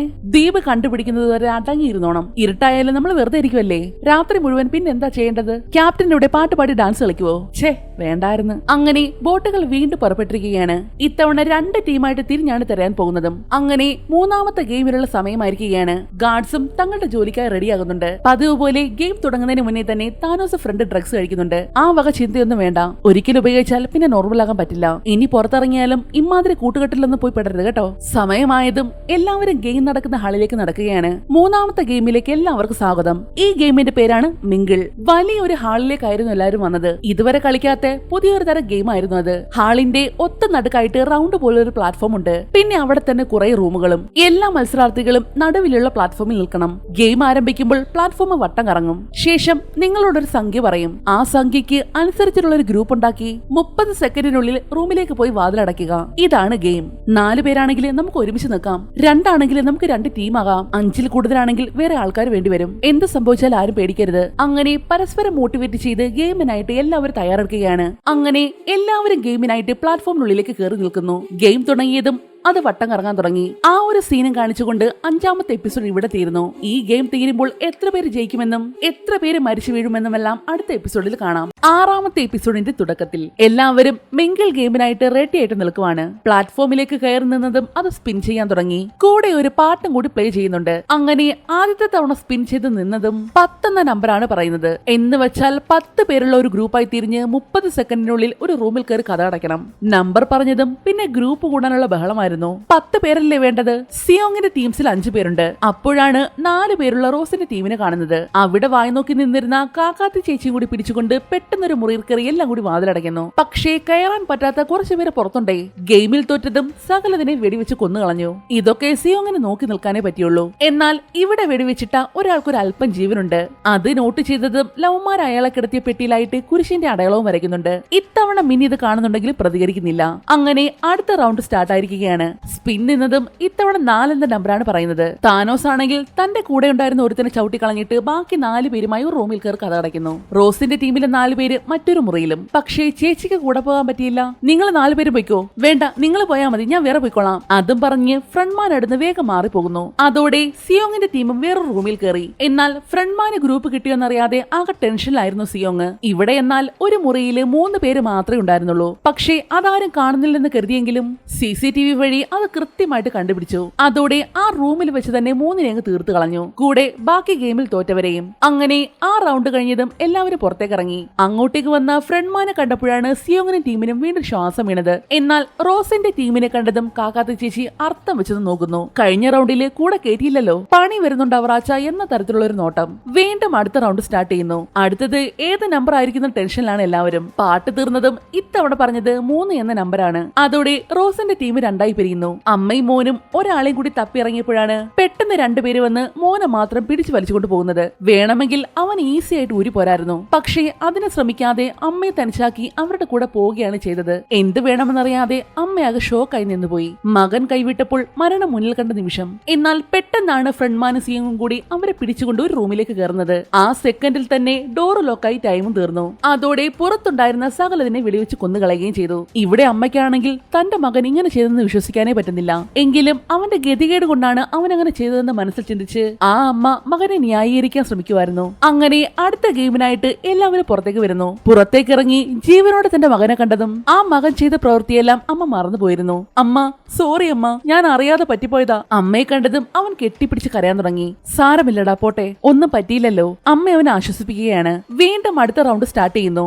ഇത്തവണ 6 നമ്പർ. എല്ലാവരും വെപ്രാളത്തോടെ ഒരു ഗ്രൂപ്പും കണ്ടുപിടിച്ച് ഓടുവാണ്. റോസിന്റെ കൂടെ ഒരു പെൺകുട്ടിയില്ലേ, റൂമിലേക്ക് കയറാനായിട്ട് ഓടുന്ന വഴിക്ക് അവള് മറിഞ്ഞു വീണുപോയി. അത് കാരണം 5 പേര് മാത്രമാണ് റൂമിൽ കയറിയത്. അവളെ വിളിക്കാനായിട്ട് റോസ് പുറത്തേക്ക് ഇറങ്ങാനായിട്ട് നിന്നതും പെട്ടെന്ന് മ്യൂ കോടി വന്ന് റൂമിലേക്ക് കയറിയത് ഒരുമിച്ചായിരുന്നു. ആ സെക്കൻഡിൽ തന്നെ ടൈമിംഗ് തീർന്ന് ഡോറും ലോക്കായി. ഇനി എന്തായിരിക്കും അറിയാലോ. റോസ് നോക്കി നിൽക്കെ അവളുടെ മുന്നിൽ വെച്ച് തന്നെ ആ കുട്ടിയെ വെടിവെച്ച് കൊന്നുകളഞ്ഞു. ആ കാഴ്ച റോസിന് സഹിക്കാനായില്ല.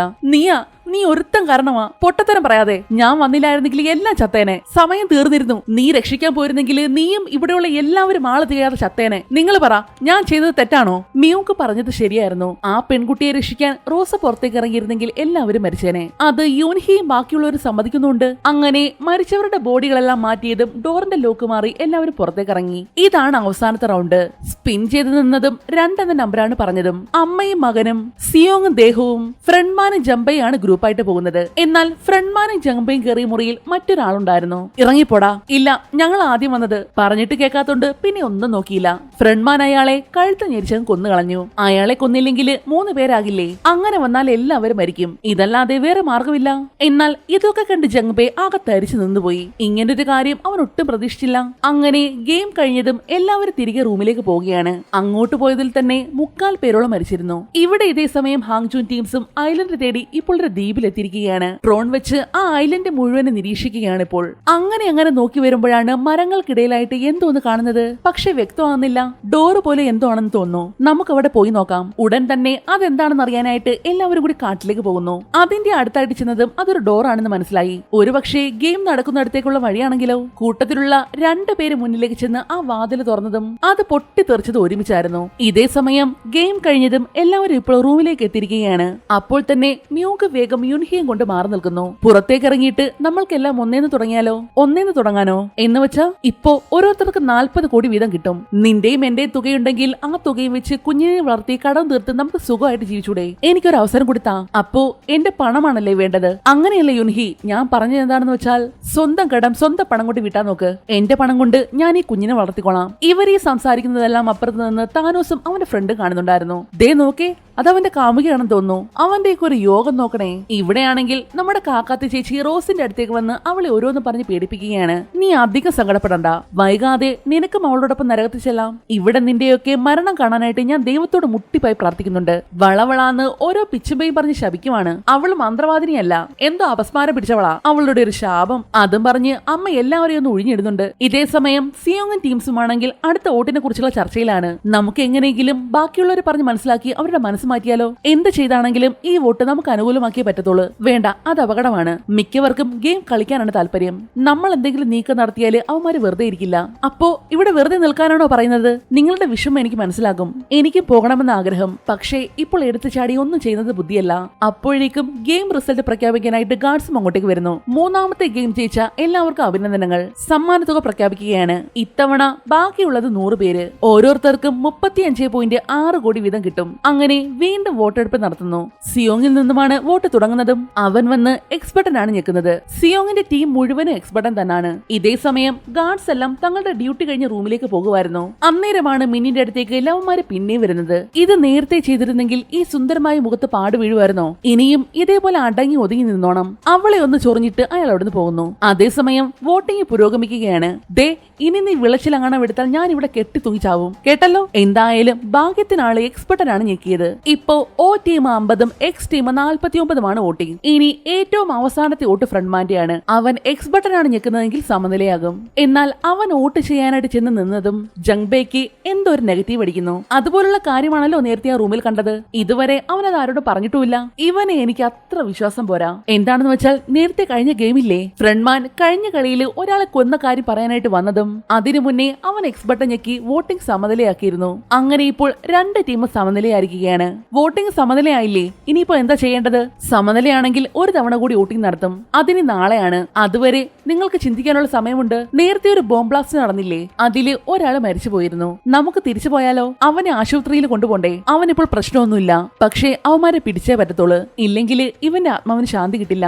നമുക്ക് വേണ്ടി വെച്ച കെണിയാ. അപ്പോ നമ്മൾ എവിടെയാണെന്ന് അവർക്കറിയാം. അതിപ്പോ ഹോങ്ചുവിന് മനസ്സിലായിട്ടുണ്ട്. തങ്ങളെ പറ്റിയുള്ള കൃത്യമായ വിവരങ്ങൾ അവരെങ്ങനെയോ മനസ്സിലാക്കുന്നുണ്ട്. ഇവിടെ ഇതേ സമയം ആഹാരം കഴിക്കുന്ന ടൈമാണ്. നീ എന്നോട് വോട്ടിംഗ് സമയത്ത് എന്തോ പറയാൻ വന്നില്ലേ? എന്താ അത് പിന്നെ ഒന്നുമില്ലടാ.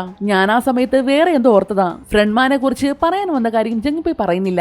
അങ്ങനെ അല്പസമയം കഴിഞ്ഞതും കഴിച്ചുകൊണ്ടിരുന്ന എക്സ് ടീമും ഓ ടീമും തമ്മിൽ 1-2 പറഞ്ഞ് വഴക്കാവുന്നു. അടുത്ത ഗെയിമില് നീയൊക്കെ ചത്തു തൊലഞ്ഞാലേ ഞങ്ങൾക്ക് 80 കോടി വീതം കിട്ടും. 80 കോടിയോ? ഉണ്ട കിട്ടും. അടുത്ത ഗെയിമില് താനങ്ങ് ചത്തുപോയാലോ? എന്നാ ഒരു ഗെയിം കൂടി കളിച്ചിട്ട് ആരാ ചാകുന്നേ നോക്കാടാ. എല്ലാം കൂടി 1-2 പറഞ്ഞ് ഉടക്കാവുന്നു. പക്ഷേ ഇതിനിടയ്ക്ക് സിയോങ് ശ്രദ്ധിച്ചത് മറ്റൊരു കാര്യമാണ്. എന്താണെന്ന് വെച്ചാൽ അവർക്ക് കഴിക്കാൻ കൊടുത്തിരുന്നില്ലേ, അതിനുള്ളിലായിട്ട് ഒരു ഫോർക്ക് ഉണ്ടായിരുന്നു. അവൻ ശരിക്കും ഷോക്കായി. എങ്കിൽ പിന്നെ ഒരു കാര്യം ഉറപ്പിക്കാം, ഇന്ന് രാത്രിയിലെ എന്തെങ്കിലുമൊക്കെ നടക്കും. ഇതേ സമയം മറ്റൊരു വശത്ത് ബാത്റൂമിൽ പോയ മിൻസുവിനെ ശല്യപ്പെടുത്തുകയാണ് താനോസ്. കാരണം മിൻസു ഇത്തവണ എക്സ്പെർട്ടനാണ് ഞെക്കിയത്. അവന്മാര് പറഞ്ഞിട്ടും അവൻ മാറ്റി ഊട്ടി ചെയ്ത് കളഞ്ഞു. അവരവനെ അതിന്റെ പേരിൽ വെറുതെ ശല്യം ചെയ്തുകൊണ്ടിരിക്കുമ്പോഴാണ് മ്യൂക്ക് വന്ന് താനോസിനെ തടയുന്നത്. നിങ്ങൾ വോട്ടിംഗ് തടസ്സപ്പെടുത്താൻ നോക്കുവല്ലേ, നീ നിന്റെ കാര്യം നോക്കി പോടാ. പക്ഷേ മ്യൂക്ക് വിട്ടുകൊടുത്തില്ല.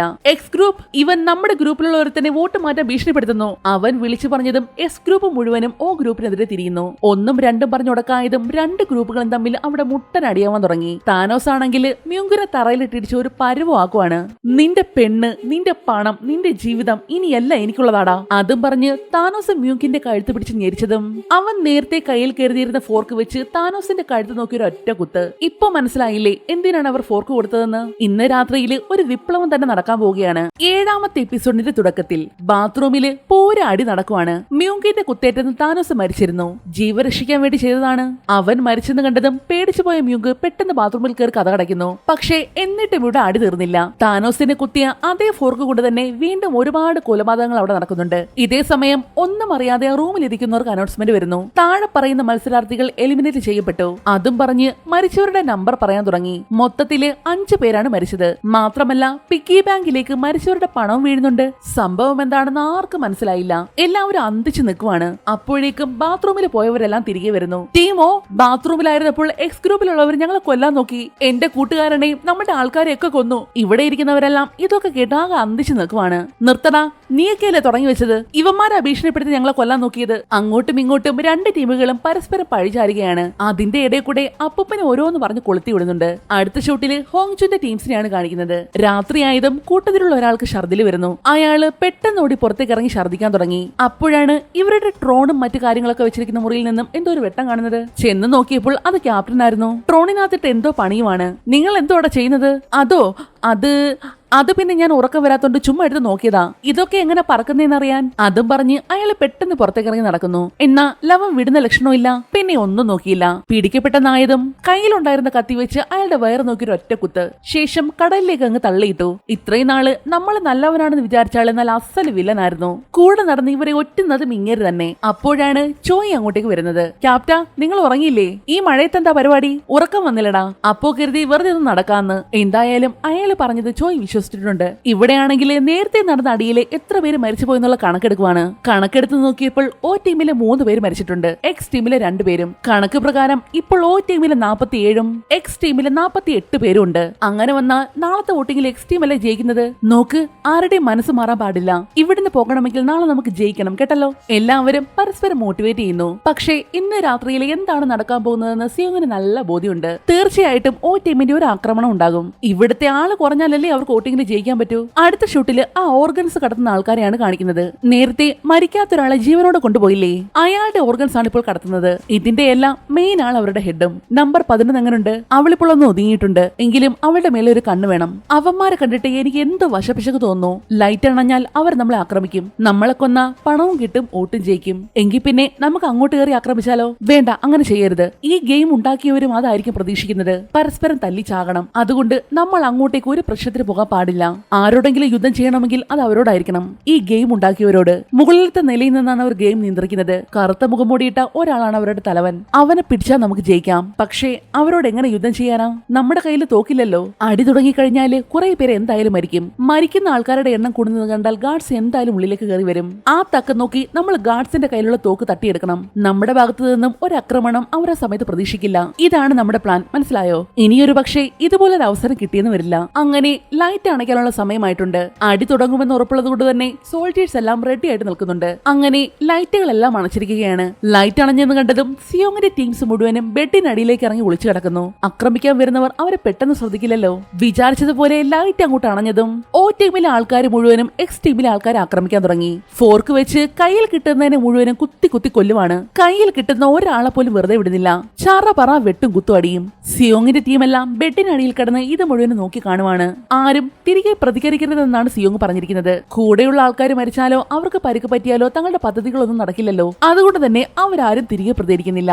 എല്ലാവരും മരിക്കുന്നത് വെറുതെ നോക്കിക്കിടക്കാനേ അവർക്കായുള്ളൂ. അതിൽ തന്നെ താനോസിന്റെ ഗ്രൂപ്പിലായിട്ട് നേരത്തെയുള്ള ഒരു പെണ്ണില്ലേ, അവളുടെ അടുത്തേക്ക് ഡ്രഗ്സ് എല്ലാം വലിച്ചു കയറ്റിക്കൊണ്ട് ദൈവം വരുന്നു. ഫോർക്ക് കൊണ്ടുകുത്തി അവളെ കൊല്ലാനായിട്ട് വന്നതും ഇത് കണ്ട മിൻസു അവന്റെ കയ്യിലുണ്ടായിരുന്ന ഒരു ബോട്ടിൽ താഴേക്ക് വലിച്ചെറിയുന്നു. പക്ഷേ പ്രയോജനം ഒന്നും ഉണ്ടായില്ല.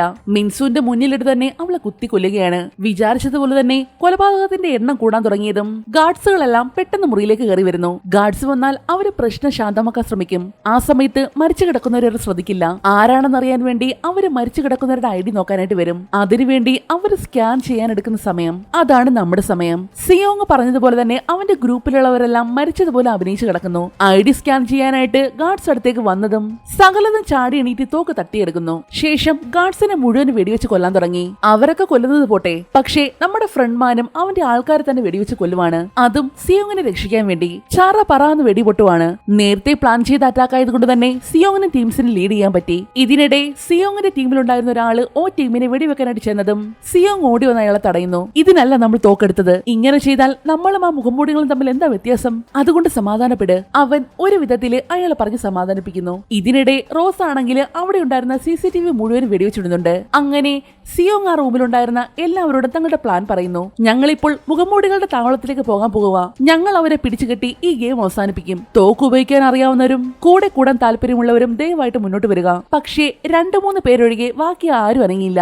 റോസ് ആണ് എല്ലാവർക്കും തോക്ക് എങ്ങനെയാണ് ഉപയോഗിക്കേണ്ടതെന്നൊക്കെ പറഞ്ഞു കൊടുക്കുന്നത്. ഇത് MB5 സബ്മിഷൻ ഗണ്ണാണ്. ഈ കാണുന്ന ലിവറിൽ ഞെക്കി വലിച്ചാൽ അതിന്റെ മാഗസിൻ പുറത്തേക്ക് വരും. അങ്ങനെ തോക്കിനെ പറ്റിയുള്ള എല്ലാ കാര്യങ്ങളും അവൾ പറഞ്ഞു കൊടുക്കുന്നു. നിങ്ങൾക്ക് ഇതൊക്കെ എങ്ങനെ അറിയാം? അത് ഞാൻ റോക്ക് സ്പെഷ്യൽ ഫോഴ്സിലെ ഫസ്റ്റ് ക്ലാസ് സർജന്റ് ആയിരുന്നു. നേരത്തെ കുറെ ഗാർഡ്സിനെ ഇവർ കൊന്നില്ലേ, അതില് ഒരാളെ മാത്രം അവർ ജീവനോട് അവിടെ വെച്ചിട്ടുണ്ടായിരുന്നു. നിങ്ങളുടെ നേതാവിന്റെ അടുത്തേക്ക് കൂട്ടിക്കൊണ്ടുപോ. തോക്ക് ചൂണ്ടി പറഞ്ഞാൽ പിന്നെ ചെയ്യാതിരിക്കാൻ പറ്റില്ലല്ലോ. അവനാണ് അവർക്ക് എല്ലാവർക്കും വഴി കാണിച്ചു കൊടുക്കുന്നത്. മുന്നോട്ട് പോകും തോറും സോൾജേഴ്സ് എല്ലാം ഇവർക്കെതിരെ വരാൻ തുടങ്ങി. വരുന്നവരെ എല്ലാം വെടിവെച്ചിട്ട് മുന്നോട്ടേക്ക് പോവുകയാണ് എല്ലാവരും. പോകുന്ന വഴിയിലുള്ള CCTV ക്യാമറകളെല്ലാം തകർക്കുന്നുണ്ട്. അതുണ്ടെങ്കിലല്ലേ തങ്ങളെ കാണാൻ പറ്റൂ. ചാറ പറന്ന് വെടിവെട്ടുവാണ്. നമ്മുടെ ഗ്രൂപ്പും അവർക്ക് പറ്റുന്ന രീതിയിൽ ഡിഫെൻഡ് ചെയ്യുന്നുണ്ട്. റോസിന് നല്ല പരിചയമുണ്ടായതുകൊണ്ട് തന്നെ അവള് പറയുന്ന നിർദ്ദേശത്തിലാണ് എല്ലാവരും മുന്നോട്ടേക്ക് പോകുന്നത്. കൊല്ലും തോറും ഗാർഡ്സുകൾ ഇങ്ങനെ വന്നുകൊണ്ടേയിരിക്കുന്നു.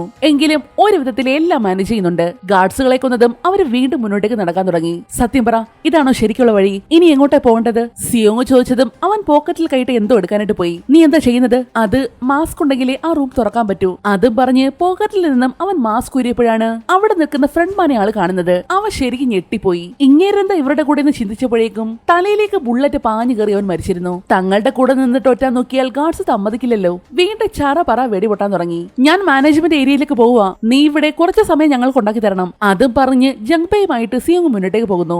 ദേഹമാണെങ്കിൽ ആകെ പേടിച്ച് വിറച്ചിരിക്കുവാണ്. അവനിത് എങ്ങനെ മാനേജ് ചെയ്യണമെന്ന് അറിയില്ല. ടെൻഷൻ കാരണം വെറുതെ കിടന്ന് വെടിവെക്കാൻ തുടങ്ങി. വെറുതെ ബുള്ളറ്റ് കളയാതെ, ഇങ്ങനെ വെടിവെച്ചാൽ പെട്ടെന്ന് ബുള്ളറ്റ് തീരും. പേടികൊണ്ട് അവന്റെ ശരീരം മുഴുവൻ കിടന്ന് വിറയ്ക്കുവാണ്. ഇതേ സമയം ജംഗ്പേയും സിയോങ്ങും കൂടെ മാസ്ക് യൂസ് ചെയ്ത് മറ്റൊരു ഏരിയയിലേക്ക് കയറുന്നു. ഈ കാര്യങ്ങളെല്ലാം വാക്കിട്ടൊക്കെ വെടി സിയോങ് ഫ്രണ്ട്മാനെ അറിയിക്കുന്നുണ്ട്. മുന്നോട്ടേക്ക് പോകുന്നതോറും അവിടേക്ക് വരുന്നു കുറെ ഗാർഡ്സ്. എങ്കിലും അവരെല്ലാം കൊന്നു തള്ളി മുന്നോട്ടേക്ക് പോകുന്നു.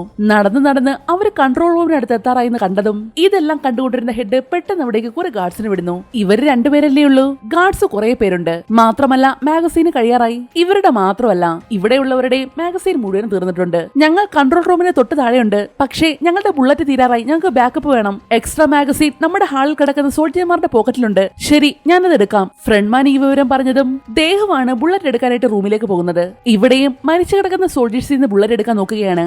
സിയോങ് മാഗസീൻ എടുക്കുന്ന സമയം ജംഗ്പേ അവനെ കവർ ചെയ്യും. ഇതേ സമയം ബുള്ളറ്റ് എടുക്കാനായിട്ട് ദേഹം മുറിയിലേക്ക് വന്നിരുന്നു. വേഗം തന്നെ അവിടെ മരിച്ചു കിടക്കുന്ന ഗാർഡ്സിൽ നിന്നും അവരുടെ പോക്കറ്റിലുണ്ടായിരുന്ന എക്സ്ട്രാ ബുള്ളറ്റ് എല്ലാം എടുക്കുന്നു. ഇവിടെയാണെങ്കിൽ ജംഗ്പേക്ക് സിയോങ്ങിന് ബാക്കപ്പ് കൊടുക്കാൻ വേണ്ടി ഫ്രണ്ട്മാനും ബാക്കിയുള്ളവരും അവന്റെ അടുത്തേക്ക് എത്തിയിട്ടുണ്ട്. ഇതിന്റെ പിന്നിലൂടെ വേറെ വഴിയുണ്ടോന്ന് തോന്നുന്നു. അവന്മാരുടെയൊക്കെ ശ്രദ്ധ നിങ്ങളിൽ പിടിച്ചു നിർത്താൻ നോക്ക്. ഞങ്ങൾ പിറകിലൂടെ ആക്രമിക്കാം. അതൊരു നല്ല ഐഡിയ ആയിട്ട് സിയോങ്ങിന് തോന്നുന്നു. അവൻ വേഗം തന്നെ തന്റെ കയ്യിലുണ്ടായിരുന്ന ഒരു മാഗസീൻ എടുത്ത് ഫ്രണ്ട്മാന്റെ കയ്യിലേക്ക് കൊടുത്തു. നിനക്കിത് ആവശ്യമില്ലേ? ഞങ്ങൾക്കുള്ളതുമായിട്ട് ദേഹം വരും. നീ ഇതുകൊണ്ട് പോയിക്കോ. ഇവിടെ ദേഹമാണെങ്കിൽ ആവശ്യത്തിനുള്ള മാഗസീൻസ് എല്ലാം ശേഖരിച്ചിട്ടുണ്ട്. പക്ഷേ അതുമായിട്ട് പുറത്തേക്ക് കാലെടുത്ത് വെച്ചതും മുകളിൽ നിന്നുള്ള വെടിവെച്ച് കേട്ട് അവൻ ശരിക്കും പേടിച്ചു പോയി. അവനെ കൊണ്ട് ഇനിയും ഇതിന് സാധിക്കുമെന്ന് തോന്നുന്നില്ല. ദേഹോ, ഞാൻ പറഞ്ഞത് കേൾക്കുന്നുണ്ടോ? നീ ഇതെവിടാ? പക്ഷേ അതിന് മറുപടി പറയാതെ അവൻ ആ വാക്കിട്ടോക്കി താഴെയിടുന്നു. എല്ലാവരുടെ കയ്യിലും ബുള്ളറ്റ് തീർന്നിരിക്കുവാണ്. തിരിച്ച് അറ്റാക്ക് ചെയ്യാനാകാതെ പെട്ടിരിക്കുവാണ് എല്ലാവരും. ഇതേ സമയം ബ്ലാക്ക്മാനും മറ്റു രണ്ടുപേരും കൂടി വേറൊരു വഴിയാണ് പോകുന്നത്. കുറച്ച് മുന്നോട്ടേക്ക് ചെന്നതും സിയോങ്ങിനെയും ടീംസിനെ അറ്റാക്ക് ചെയ്യുന്ന ഗാർഡ്സിനെ അവർ കണ്ടു. ഫ്രണ്ട്മാൻ തന്റെ കൂടെയുള്ള രണ്ടുപേരെ ഗാർഡ്സിനെ അറ്റാക്ക് ചെയ്യാൻ വേണ്ടി മുന്നിലേക്ക് പറഞ്ഞു വിടുന്നു. പിറകിൽ കൂടി ചെന്ന് അവർ ഗാർഡ്സിനെ വെടിവെക്കാനായിട്ട് പോയതും അതിനു മുന്നേ ഫ്രണ്ട്മാൻ രണ്ടുപേരെ വെടിവെച്ചിട്ടിരുന്നു. ഇതൊക്കെ എന്തായാലും പ്രതീക്ഷിച്ചതാണല്ലോ. നിങ്ങൾ വഴി കണ്ടുപിടിച്ചോ? അവിടെയെല്ലാം ഓക്കെ അല്ലേ? വാക്കി ടോക്കി വഴി സിയോങ് ചോദിച്ചതും ഫ്രണ്ട്മാൻ അടവ് മാറ്റി. സോറി സിയോങ്, എല്ലാം അവസാനിച്ചു. അവർ ഞങ്ങളെ പിടിച്ചു. അത്രയും പറഞ്ഞതും പിന്നെ സിയോങ് കേട്ടത് ഒരു വെടിവെച്ചയാണ്. അവൻ കരുതി ഗാർഡ്സ് ഫ്രണ്ട്മാനെ വെടിവെച്ച് കൊന്നെന്ന്. അങ്ങനെയാണ് ഫ്രണ്ട്മാൻ വരുത്തി തീർത്തതും. ഇവിടെയാണെങ്കിൽ ദേഹുവിനെ തിരക്കി റോസ് തിരികെ റൂമിലേക്ക് വരുന്നു. ചെന്ന് നോക്കിയപ്പോഴോ അവൻ പേടിച്ച് വരച്ച ഒരു മൂലയിൽ ഇരിക്കുവാണ്. എന്ത് പറ്റി? സോറി, എന്നെ കൊണ്ട് പറ്റില്ല. എന്നാൽ അത് കേൾക്കാതെ മാഗസീനുമായിട്ട് തിരികെ റോസ് പോകാനായിട്ട് നിന്നതും ഗാർഡ്സ് എല്ലാം കൂടി മുറിയിലേക്ക് വന്നത് ഒരുമിച്ചായിരുന്നു. അതുകൊണ്ട് അവൾക്ക് തിരികെ പോകാനും പറ്റിയില്ല. എന്നിട്ടും അവൾ ഒളിച്ചിരുന്ന് ഷൂട്ട് ചെയ്യാനായിട്ട് പോയതും അമ്മ വന്ന് പെട്ടെന്ന് അവളെ തടയുന്നു. ഇത്രയും പേരെടുത്ത് അവളെ കൊണ്ട് ഒറ്റയ്ക്ക് പിടിച്ചു നിൽക്കാൻ പറ്റില്ലല്ലോ. എല്ലാം കഴിഞ്ഞിരിക്കുകയാണ്. പുറത്തുണ്ടായിരുന്നവർ മുഴുവനും സോൾജേഴ്സ് വന്ന് വെടിവെച്ച് കൊല്ലുന്നു. ആ കുഞ്ഞിന്റെ അച്ഛനും ഉണ്ടായിരുന്നു ആ കൂട്ടത്തിൽ. അയാളെ കൊന്നുകളഞ്ഞു. പക്ഷെ ഉറപ്പില്ല കേട്ടോ.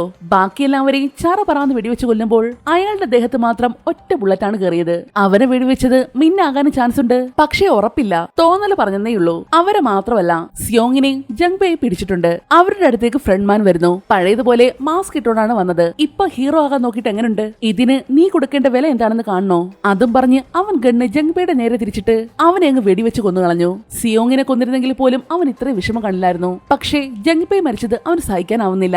വലിയ വായിൽ നിലവിളിച്ച് കരയുകയാണ്. വരാൻ സമ്മതിക്കാത്ത അവനെ അവിടുന്ന് പിടിച്ചു വലിച്ചുകൊണ്ട് പോകുന്നു. പിന്നീട് കാണിക്കുന്നത് വീണ്ടും അടുത്തതായിട്ട് ഒരു ഗെയിം തുടങ്ങുന്നതായിട്ടാണ്. തുടക്കത്തിലെ ഗെയിമിൽ കാണിച്ച ബൊമ്മയില്ലേ, അതേപോലെ ഒരു ബൊമ്മയുണ്ട്. എന്നാൽ അതിന്റെ കൂടെ തന്നെ ബോയുടെ പോലത്തെ മറ്റൊരു ബൊമ്മയും കൂടി ഉണ്ടായിരുന്നു. എന്ന് വെച്ചാൽ ഗെയിം ഇനിയും തുടരുകയാണ്. ഈ ഒരു ഗെയിം കാണിച്ചുകൊണ്ട് സ്ക്വിഡ് ഗെയിം സീസൺ 2 ഇവിടെ അവസാനിക്കുകയാണ്. നിങ്ങൾക്ക് ഈ മൂവി ഇഷ്ടമായെങ്കിൽ ഒന്ന് ലൈക്ക് ചെയ്തേക്കണേ. മറ്റൊരു അടിപൊളി വീഡിയോയുമായി വീണ്ടും കാണും വരെ നന്ദി.